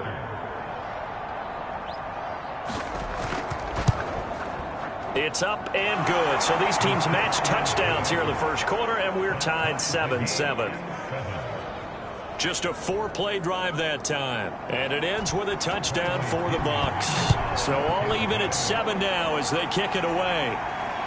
This fielded right at the goal line. And he'll take it a yard or so past the 20, call it the 21. And Kansas City's offense now set and ready to go. They've had it twice. They've punted twice. Not the start they were hoping for. Not at all, and let's face it, every facility we visit, everyone talks about converting on 3rd down, how big that is. In this situation, they've had to punt it away twice, so they're furiously going over things on the sidelines. What do we need to do to pick up the 1st down and change our momentum? Well, they're making an effort to get the ground game going tonight. So far, it's working. I like what we're seeing from the offensive line. They seem to have the leverage going, and they're controlling things and reestablishing the line of scrimmage, moving that defensive front backwards. But also like what the runner's giving us, too. It appears that he's been waiting all day long to get out here and take off. These two teams all tied after one.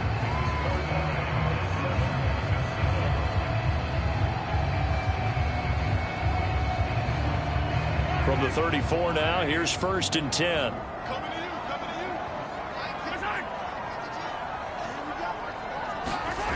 On play action, it's Mahomes. And this will be incomplete. Physical play on the football there, and it's 2nd down. An incomplete pass on 1st down. That leads to a 2nd and 10. Mahomes firing complete. They get 6. That'll leave them with 3rd and 4. But it appears that they read man defense and went to the out route. And what you have to do on that one is a receiver's got to make sure he works the defender towards the middle of the field to give himself space to cut to the outside and have that ball delivered with good timing. And they got it done. Now Mahomes. And tight coverage there. It's knocked away, incomplete.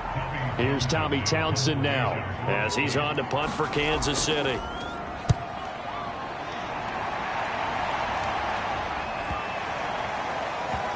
And good hustle here as this is going to be blown dead right at the 9-yard line.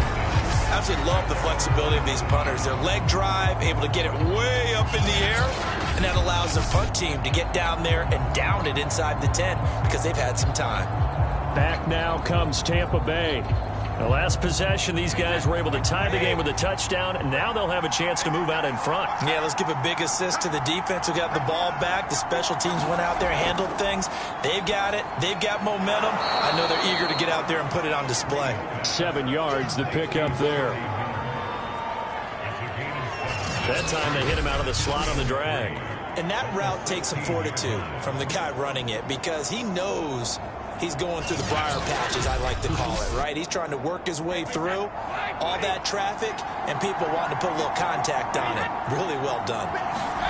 To throw again on second down. Brady, and that's complete to Adams. In so many ways, throwing the hitch route is actually one of the safer things an offense can do.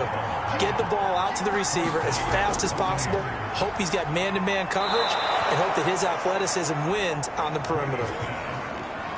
Up at the 29 now, they'll head to the line, 2nd and a yard. Going to give this time to the tailback. And he's able to get out to the 32, brought down there.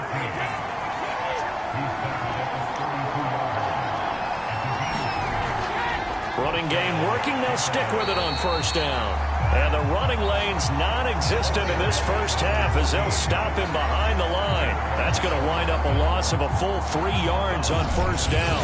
Well, that's not an easy play for a defensive end because most of his responsibility has him getting upfield and working, but how about his vision to see where the play was going, crashed down inside, and tackled him for a loss. After the loss, they'll come up 2nd and 13.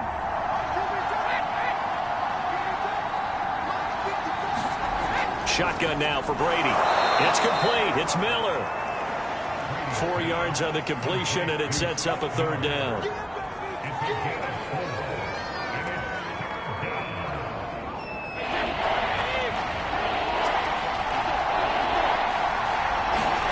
Here's Brady to throw.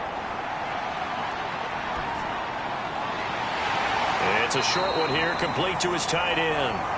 And he's going to be taken down at the 39, clearly short of the first by a few yards. They get 7 there, but it brings up 4th. One of the money routes for any offense, the drag route. So tough to defend because the receiver can stop at any point and make himself available to the quarterback and get a completion. But I love the communication we saw there. All the defenders pointing out the receiver, where he was going, and then they're able to rally to the ball after the catch and stop him short of a 1st down. The punt team on now as Pinion sends this one away. So possession goes over here on the punt. And the Chiefs are going to take over with a long field ahead and a 1st and 10. KC's offense ready to take over. The results for them so far not that great. Well, not good at all. 3 drives, 3 punts. Yeah, and now what you're doing is you're looking at your play sheet. You're trying to figure out what you're going against defensively. I wonder, are they showing them something they haven't seen? And he goes down. It's a sack. They get him back at his own 3-yard line. Bradley Chubb in there to get him, and that is sack number 6 now for him on the year. Well, if an offense is going to throw the ball on this part of the field, any pass rusher will tell you that's his favorite part. Gets a chance to get after the quarterback. It's almost like a reverse red zone. They can create points using their defense, and this time they take their man down.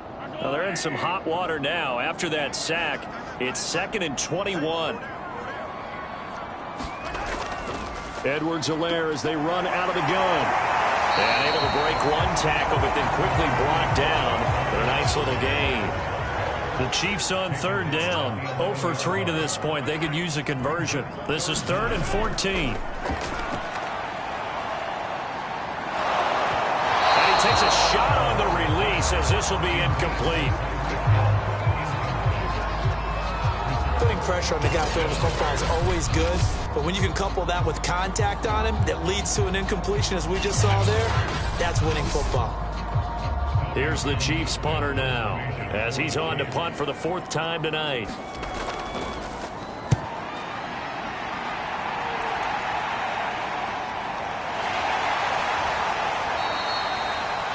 It'll be a net of 39, 41-yard punt, 2 on the return. And out will come the offense as they take over.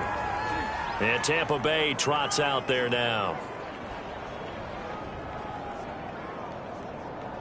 Brady and the Bucs now with a 1st and 10 on their side of midfield at the 47. Throwing to start the drive. Brady. It's a short one here, complete to the tight end. And he'll take this from 147-yard line to the other. A gain of 6.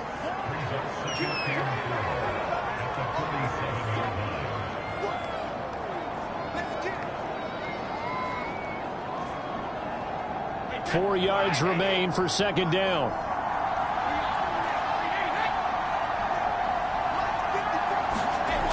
From the gun, it's Brady. That's complete to Tyler Johnson. And brought down, but able to get it to their 30-yard line. A gain of 16 yards. And the Buccaneers first down.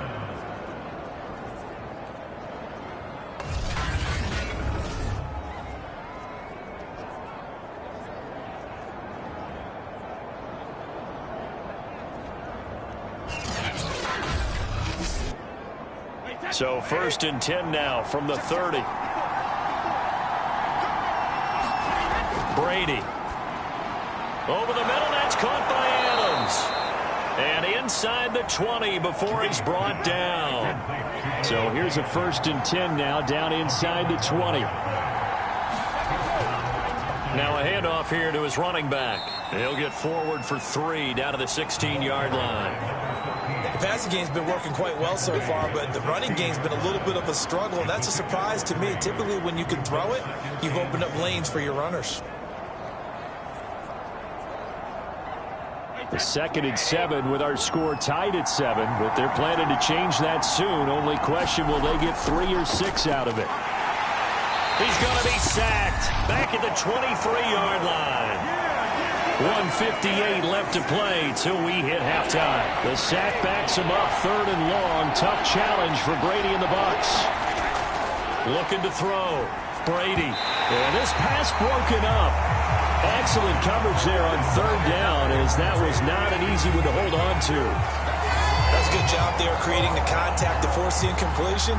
And now, since it's 4th down, that should set up a field goal situation. And a nice sigh of relief defensively to be able to hold them to 3. So Brady departs, and on it's Ryan Succop for the Buccaneer field goal. They'll spot it at the 30, so this is a 40-yard attempt. And Succop will put this one right through. And they take the lead here now at 10-7.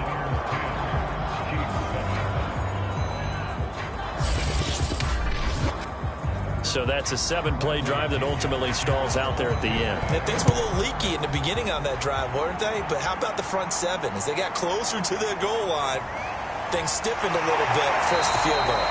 And he'll take it up past the 25 to the 26-yard line. Tyreek Hill making his way back out towards the huddle. Looking down at the stats here, realizing he has no catches. They've targeted him twice, but no catches. So how do they get him more involved, Charles? You make sure he touches it on routes that he likes to run. Maybe even run a reverse or some type of a jet sweep so he gets his hands on the ball and get him active and involved in the game. You just try and find ways to get him going, and it doesn't have to be something that's big downfield. Maybe kind of like in basketball, just a shooter seeing the ball go through, you get him a rep, get him more comfortable. I agree with that totally. Maybe set that solid screen and give him an easy look. Well, to this point, no catches. Now a man open down the middle of the field. They'll get to the line here, but remember, it's also 3rd down. Mahomes now to throw. Taking a deep shot here for Hardman. And it's a leaping effort, but it's knocked away and incomplete. Here's the Chiefs punter now, as he'll come on for his 5th kick of the night.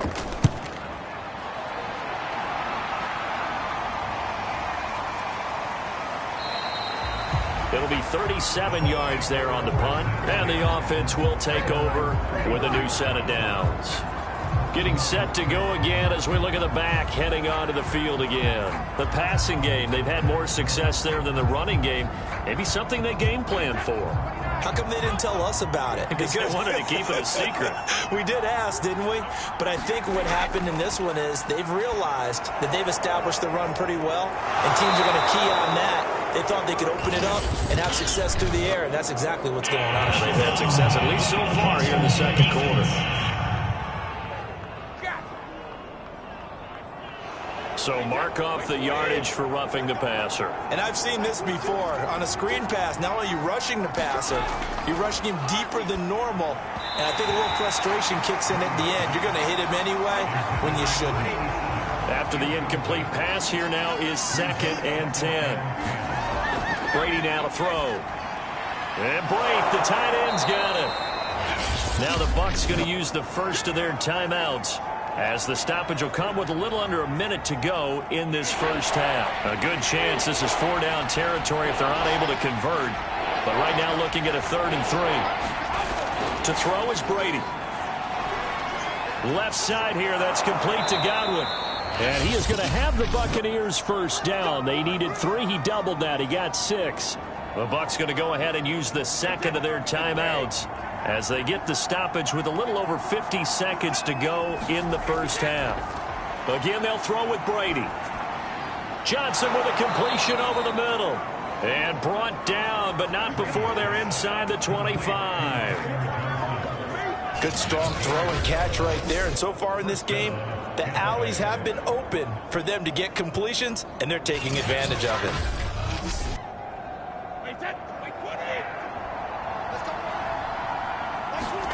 Brady now on first down. Over the middle, complete. It's Vaughn. And he gets it inside the 10 to the 9. And unless this is a quick incompletion, this is likely the last play here of this first half. Now a timeout. 7 seconds left in the first half. To throw, it's Brady. Firing quickly here, and that's complete.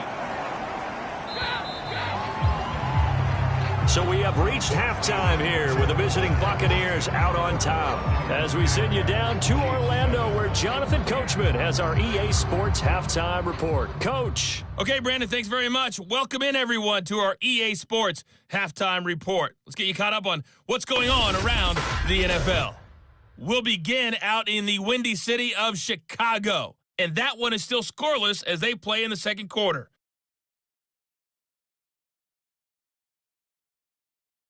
From there, let's head off and check out a second game. And you can see they are scoreless as they play the second quarter.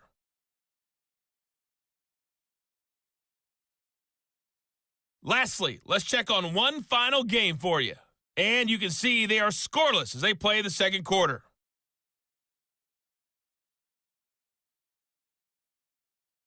In the game you're watching, it's who else?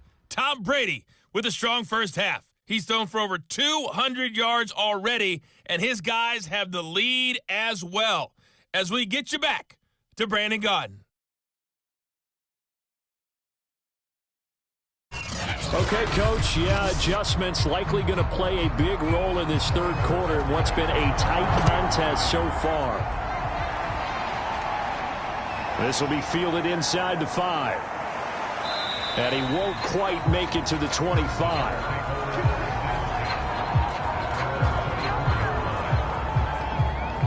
So here are the Bucs to take over on offense. They've got the lead right now as they start this drive 1st and 10. Of course, remember they beat the Saints a week ago, so some good momentum rolling right now.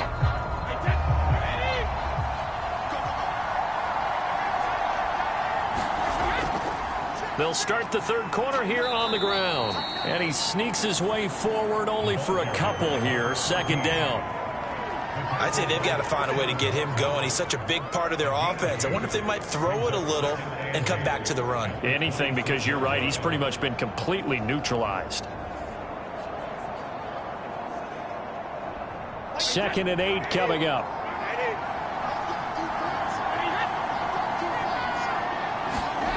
Here's Brady. And it's a short one here, complete to his tight end. And he's taken down, but able to slip across the 35. So from the 36 now, 1st and 10.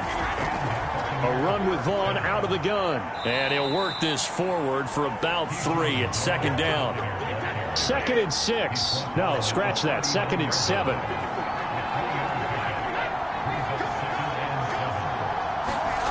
Now Brady. Looking deep for Adams. It got his man complete. And he goes down, but not before getting this inside the 25. A big play that time through the air. 38 yards. There's no doubt in my mind that not many guys in this league have had the impact that he's had here in the first half of the season. He's been a big play guy from the word go and continues to be one with another one right there.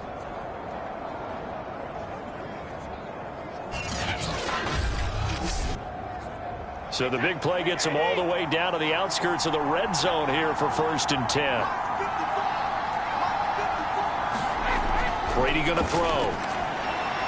It's a short one here, complete to the tight end.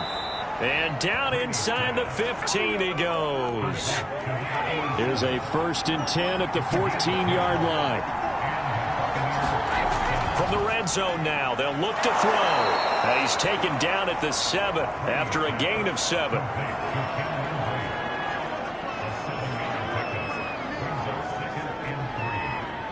Working with a 2nd and 3.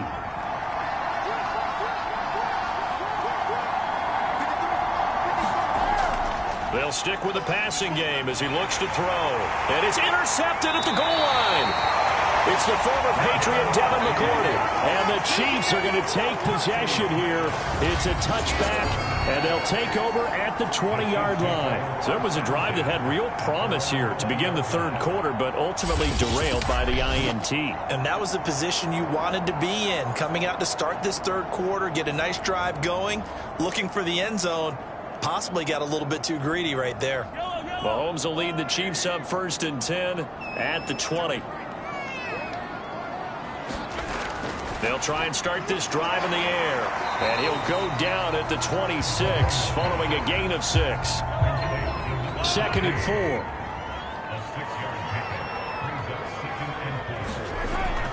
A shotgun snap and a give to Edwards-Helaire. And he's going to be met behind the line of scrimmage and taken down. And a penalty flag is going to come out on top of it.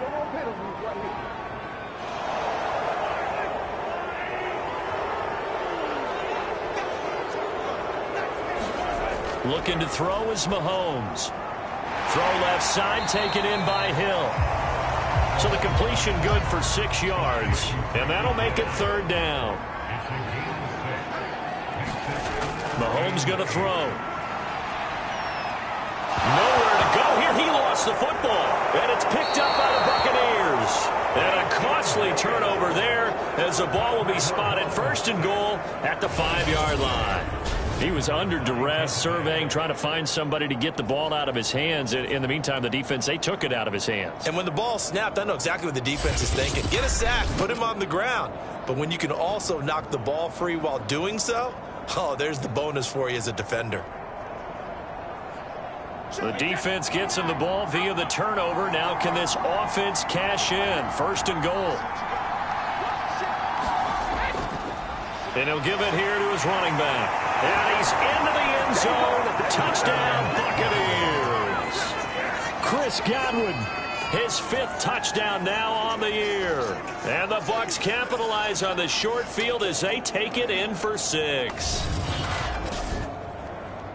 Well, the big play prior to this one got him down there, and they're able to stick it in on the very next snap. And I think those last 2 plays, that's what you're talking about, balance, right? Big pass play, puts them in position, turn right around and hand it off, and you've got a running play that finishes it off in the end zone. Suck up for the extra point.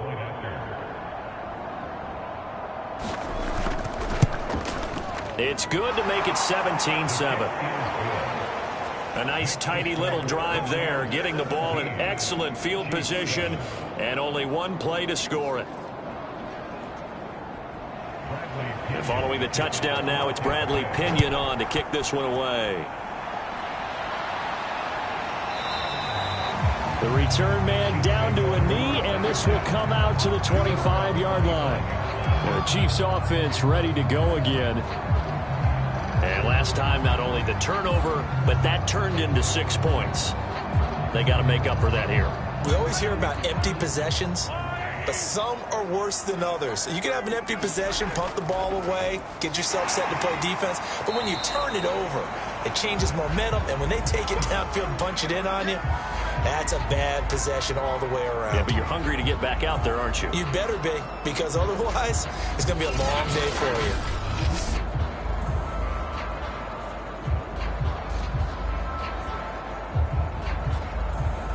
The first down run got 5. Here's 2nd and 5. To throw, it's Mahomes. The tight end, Kelsey, has it over the middle. And they get him down, but not before he takes it across the 40-yard line. Nice idea, nice concept there. Line him up on the left side of the formation, let him sneak his way across, coming back underneath, put it in his hands, let him get a few more yards after the catch, too. Great way to utilize a tight end on the drag route. And this time they were waiting for him as he'll be knocked down before he can get back to the line of scrimmage. A loss of a full 3 yards, and now it's 2nd down. They had 3 tight ends in that formation. That's almost a universal sign that they're planning to run the football. But how about the defense there? They met force with force and caused a stack up behind the line of scrimmage and threw him for a loss. So their task a little bit more difficult now. 2nd and 13 that they're walking up on. Working from the gun, Mahomes. It's Kelsey on the ground. And he'll be taken down at the 46-yard line. 8 yards on the completion, but now they face 3rd down.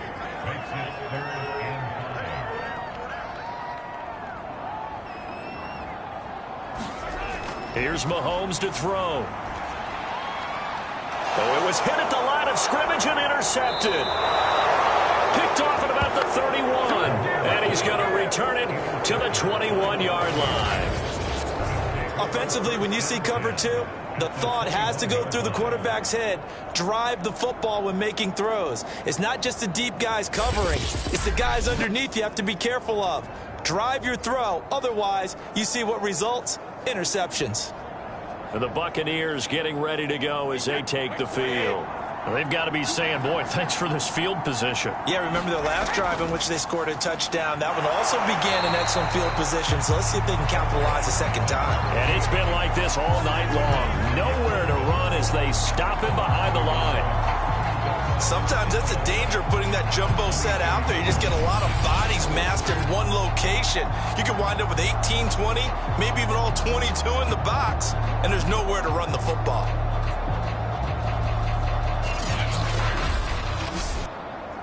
A loss of a yard there to start out. That leads to a 2nd and 11. Back to throw. Brady. And a quick throw here. That's complete.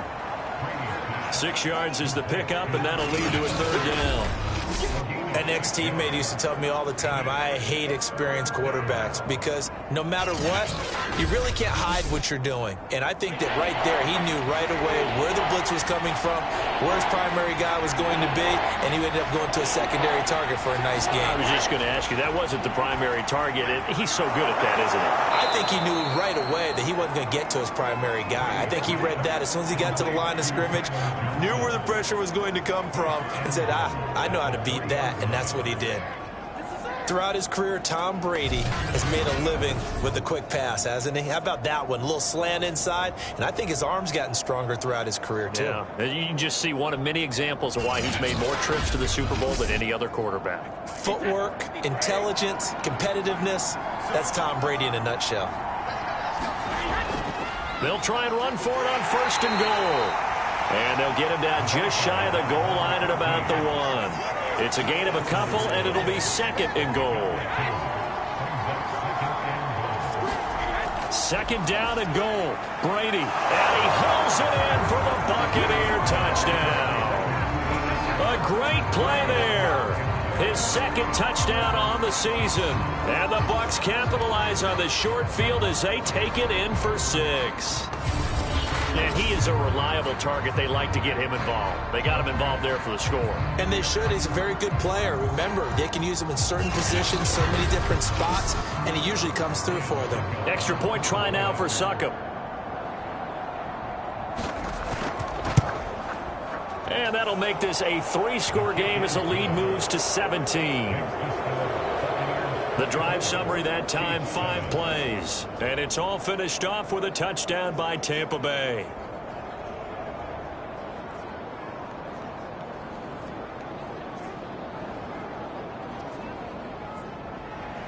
Now Pinion with the kickoff honors following the touchdown. From a couple yards deep, he'll bring it out of the end zone. And tackled at the 21-yard line, so a net negative there of 4 yards. And now here comes Kansas City.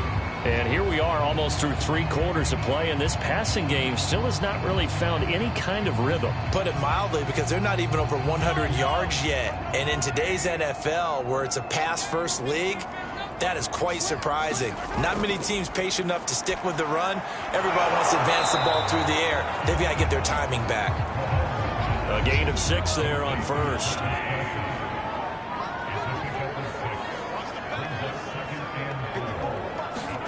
They go play fake. Mahomes. And going deep for Hill. He's got a man complete. And he's going to get this down to the 35-yard line. It's a big play there for the Chiefs. And you need a big play? Go to your big play guy. Listen, that's football 101. When you have to have it, you expect that guy to step up. A lot of people call these receivers divas. Sometimes just leadership when they get in the huddle and say, get me the ball. I'm about to make a big play. So that changes things a bit. Here's a 1st and 10 all the way down at the 35. Now a carry for Edwards-Helaire. And he'll go down, and that will do it for the 3rd quarter of action. 1 quarter remains here as we wrap up the week on a Monday night. This is the National Football League on EA Sports. After the pickup of 5, here's 2nd and 5. Throwing now is Mahomes. And he'll look underneath here for Edwards-Helaire. And he'll be a couple yards shy of the red zone here at the 22-yard line.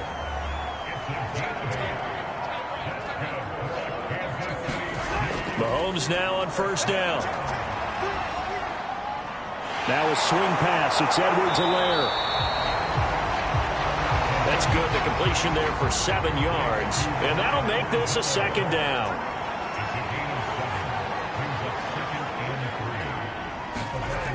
Now here's Mahomes. And that one's going to be off target and incomplete. The Chiefs on 3rd down. As bad as you can be. 0 for 7 thus far. Here it's 3rd and 3. Shotgun snap to Mahomes. Rifles one, and that's going to be intercepted. Picked off at the 12. And he'll return it to the 24-yard line. Another solid game-changing play for this defense with the interception. At this point, though, I don't know that it's game-changing. I mean, they've got this one in firm control. And you always hear about, you know, those stories about someone left their game plan behind and maybe you benefit from it. I'm not going to say that that happened, but they certainly have appeared on defense to be a step ahead this entire game. Guys are always in the right spot in order to make a play. The offense has had its moments, too.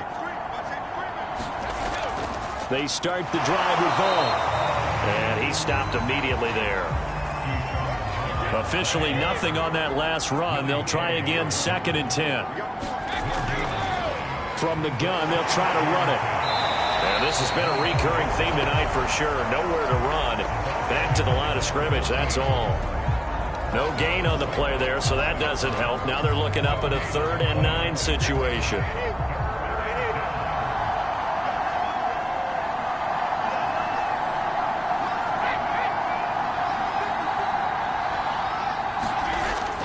They'll keep it on the ground. Godwin. Well, this is going to depend on the spot, but it's not a very generous one. He looks to be about a yard or so short. He gets a good chunk of yards there, 8 all told, but they're still looking at a 4th down. And that's the kind of run that gets everyone excited on offense. And, you know, oftentimes the guys who carry the ball are the ones in the huddle doing the chirping. Right now, I think it's the offensive line telling them, run it again. We are right there about to break a big one.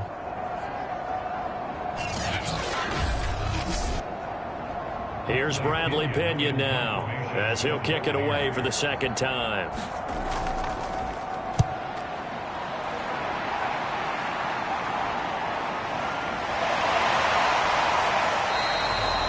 Call that a punt of 38 yards officially. And it's Chiefs football, 1st and 10.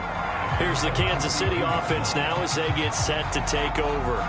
Even though they were able to force the punt defensively, still a big hole to climb out of, especially at this late stage of the contest. Trying to shake off the interception from the last drive. He'll look to throw. 5 yards on the catch there, brings up 2nd down.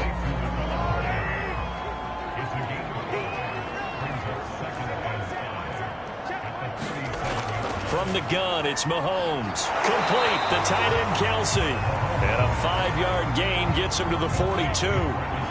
The offense on 3rd down tonight, it has been a disaster. 0 for 8 thus far. They're looking at 3rd and a few inches.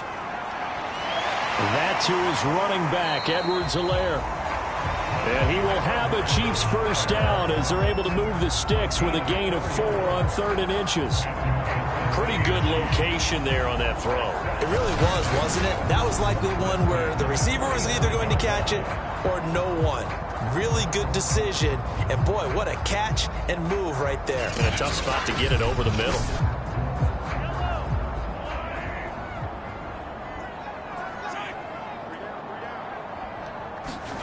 On 1st down, Mahomes.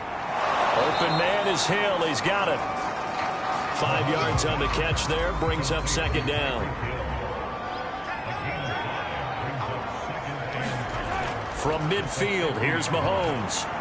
He'll find his running back, Edwards-Helaire.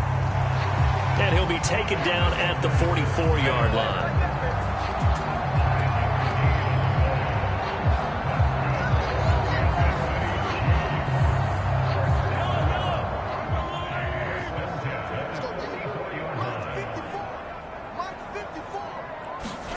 Now it's Mahomes again. Got his man complete over the middle. That's Johnson. And to the 36-yard line, taken down there after getting 8 yards. Throwing again on 2nd down. Mahomes.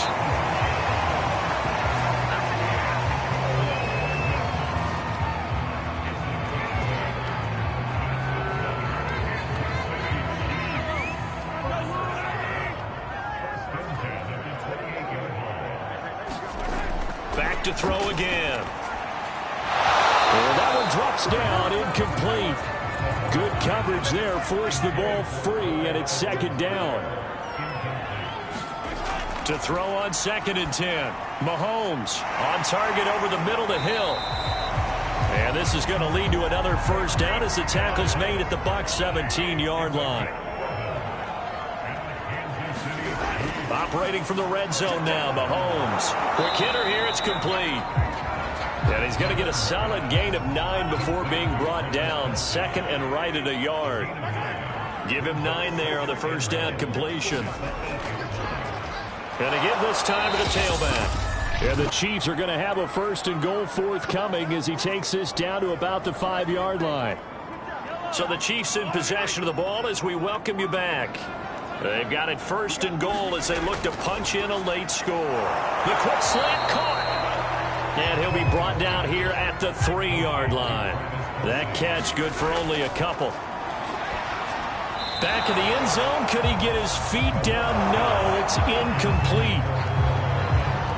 And now it appears that the referee's been buzzed, and we'll get a review. And this being inside 2 minutes of play, everything coming from up above. They're taking a peek at whether or not those feet were in bounds, and obviously a big call here in the end zone. And not just the feet.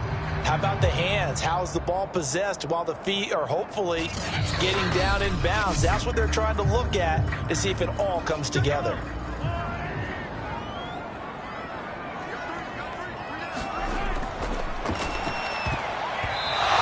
So the folks in New York just going to wind up confirming what the officials saw as this play will stand as is.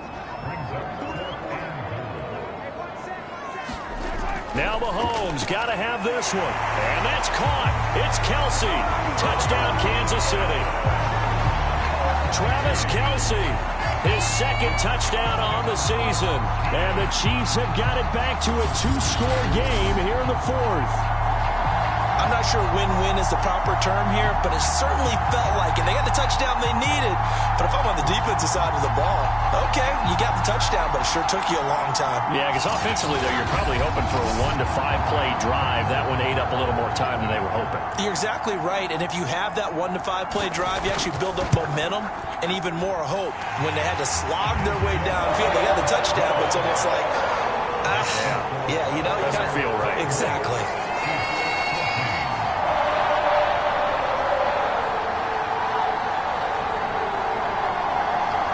Two scores down, 3 timeouts left. Still a chance if they can somehow get this one back. And the Buccaneers able to recover. Their hands team does its job. They knew they needed a miracle. They had to have that onside kick. They didn't get it.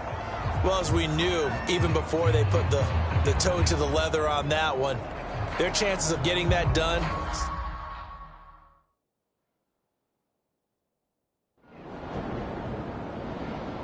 So time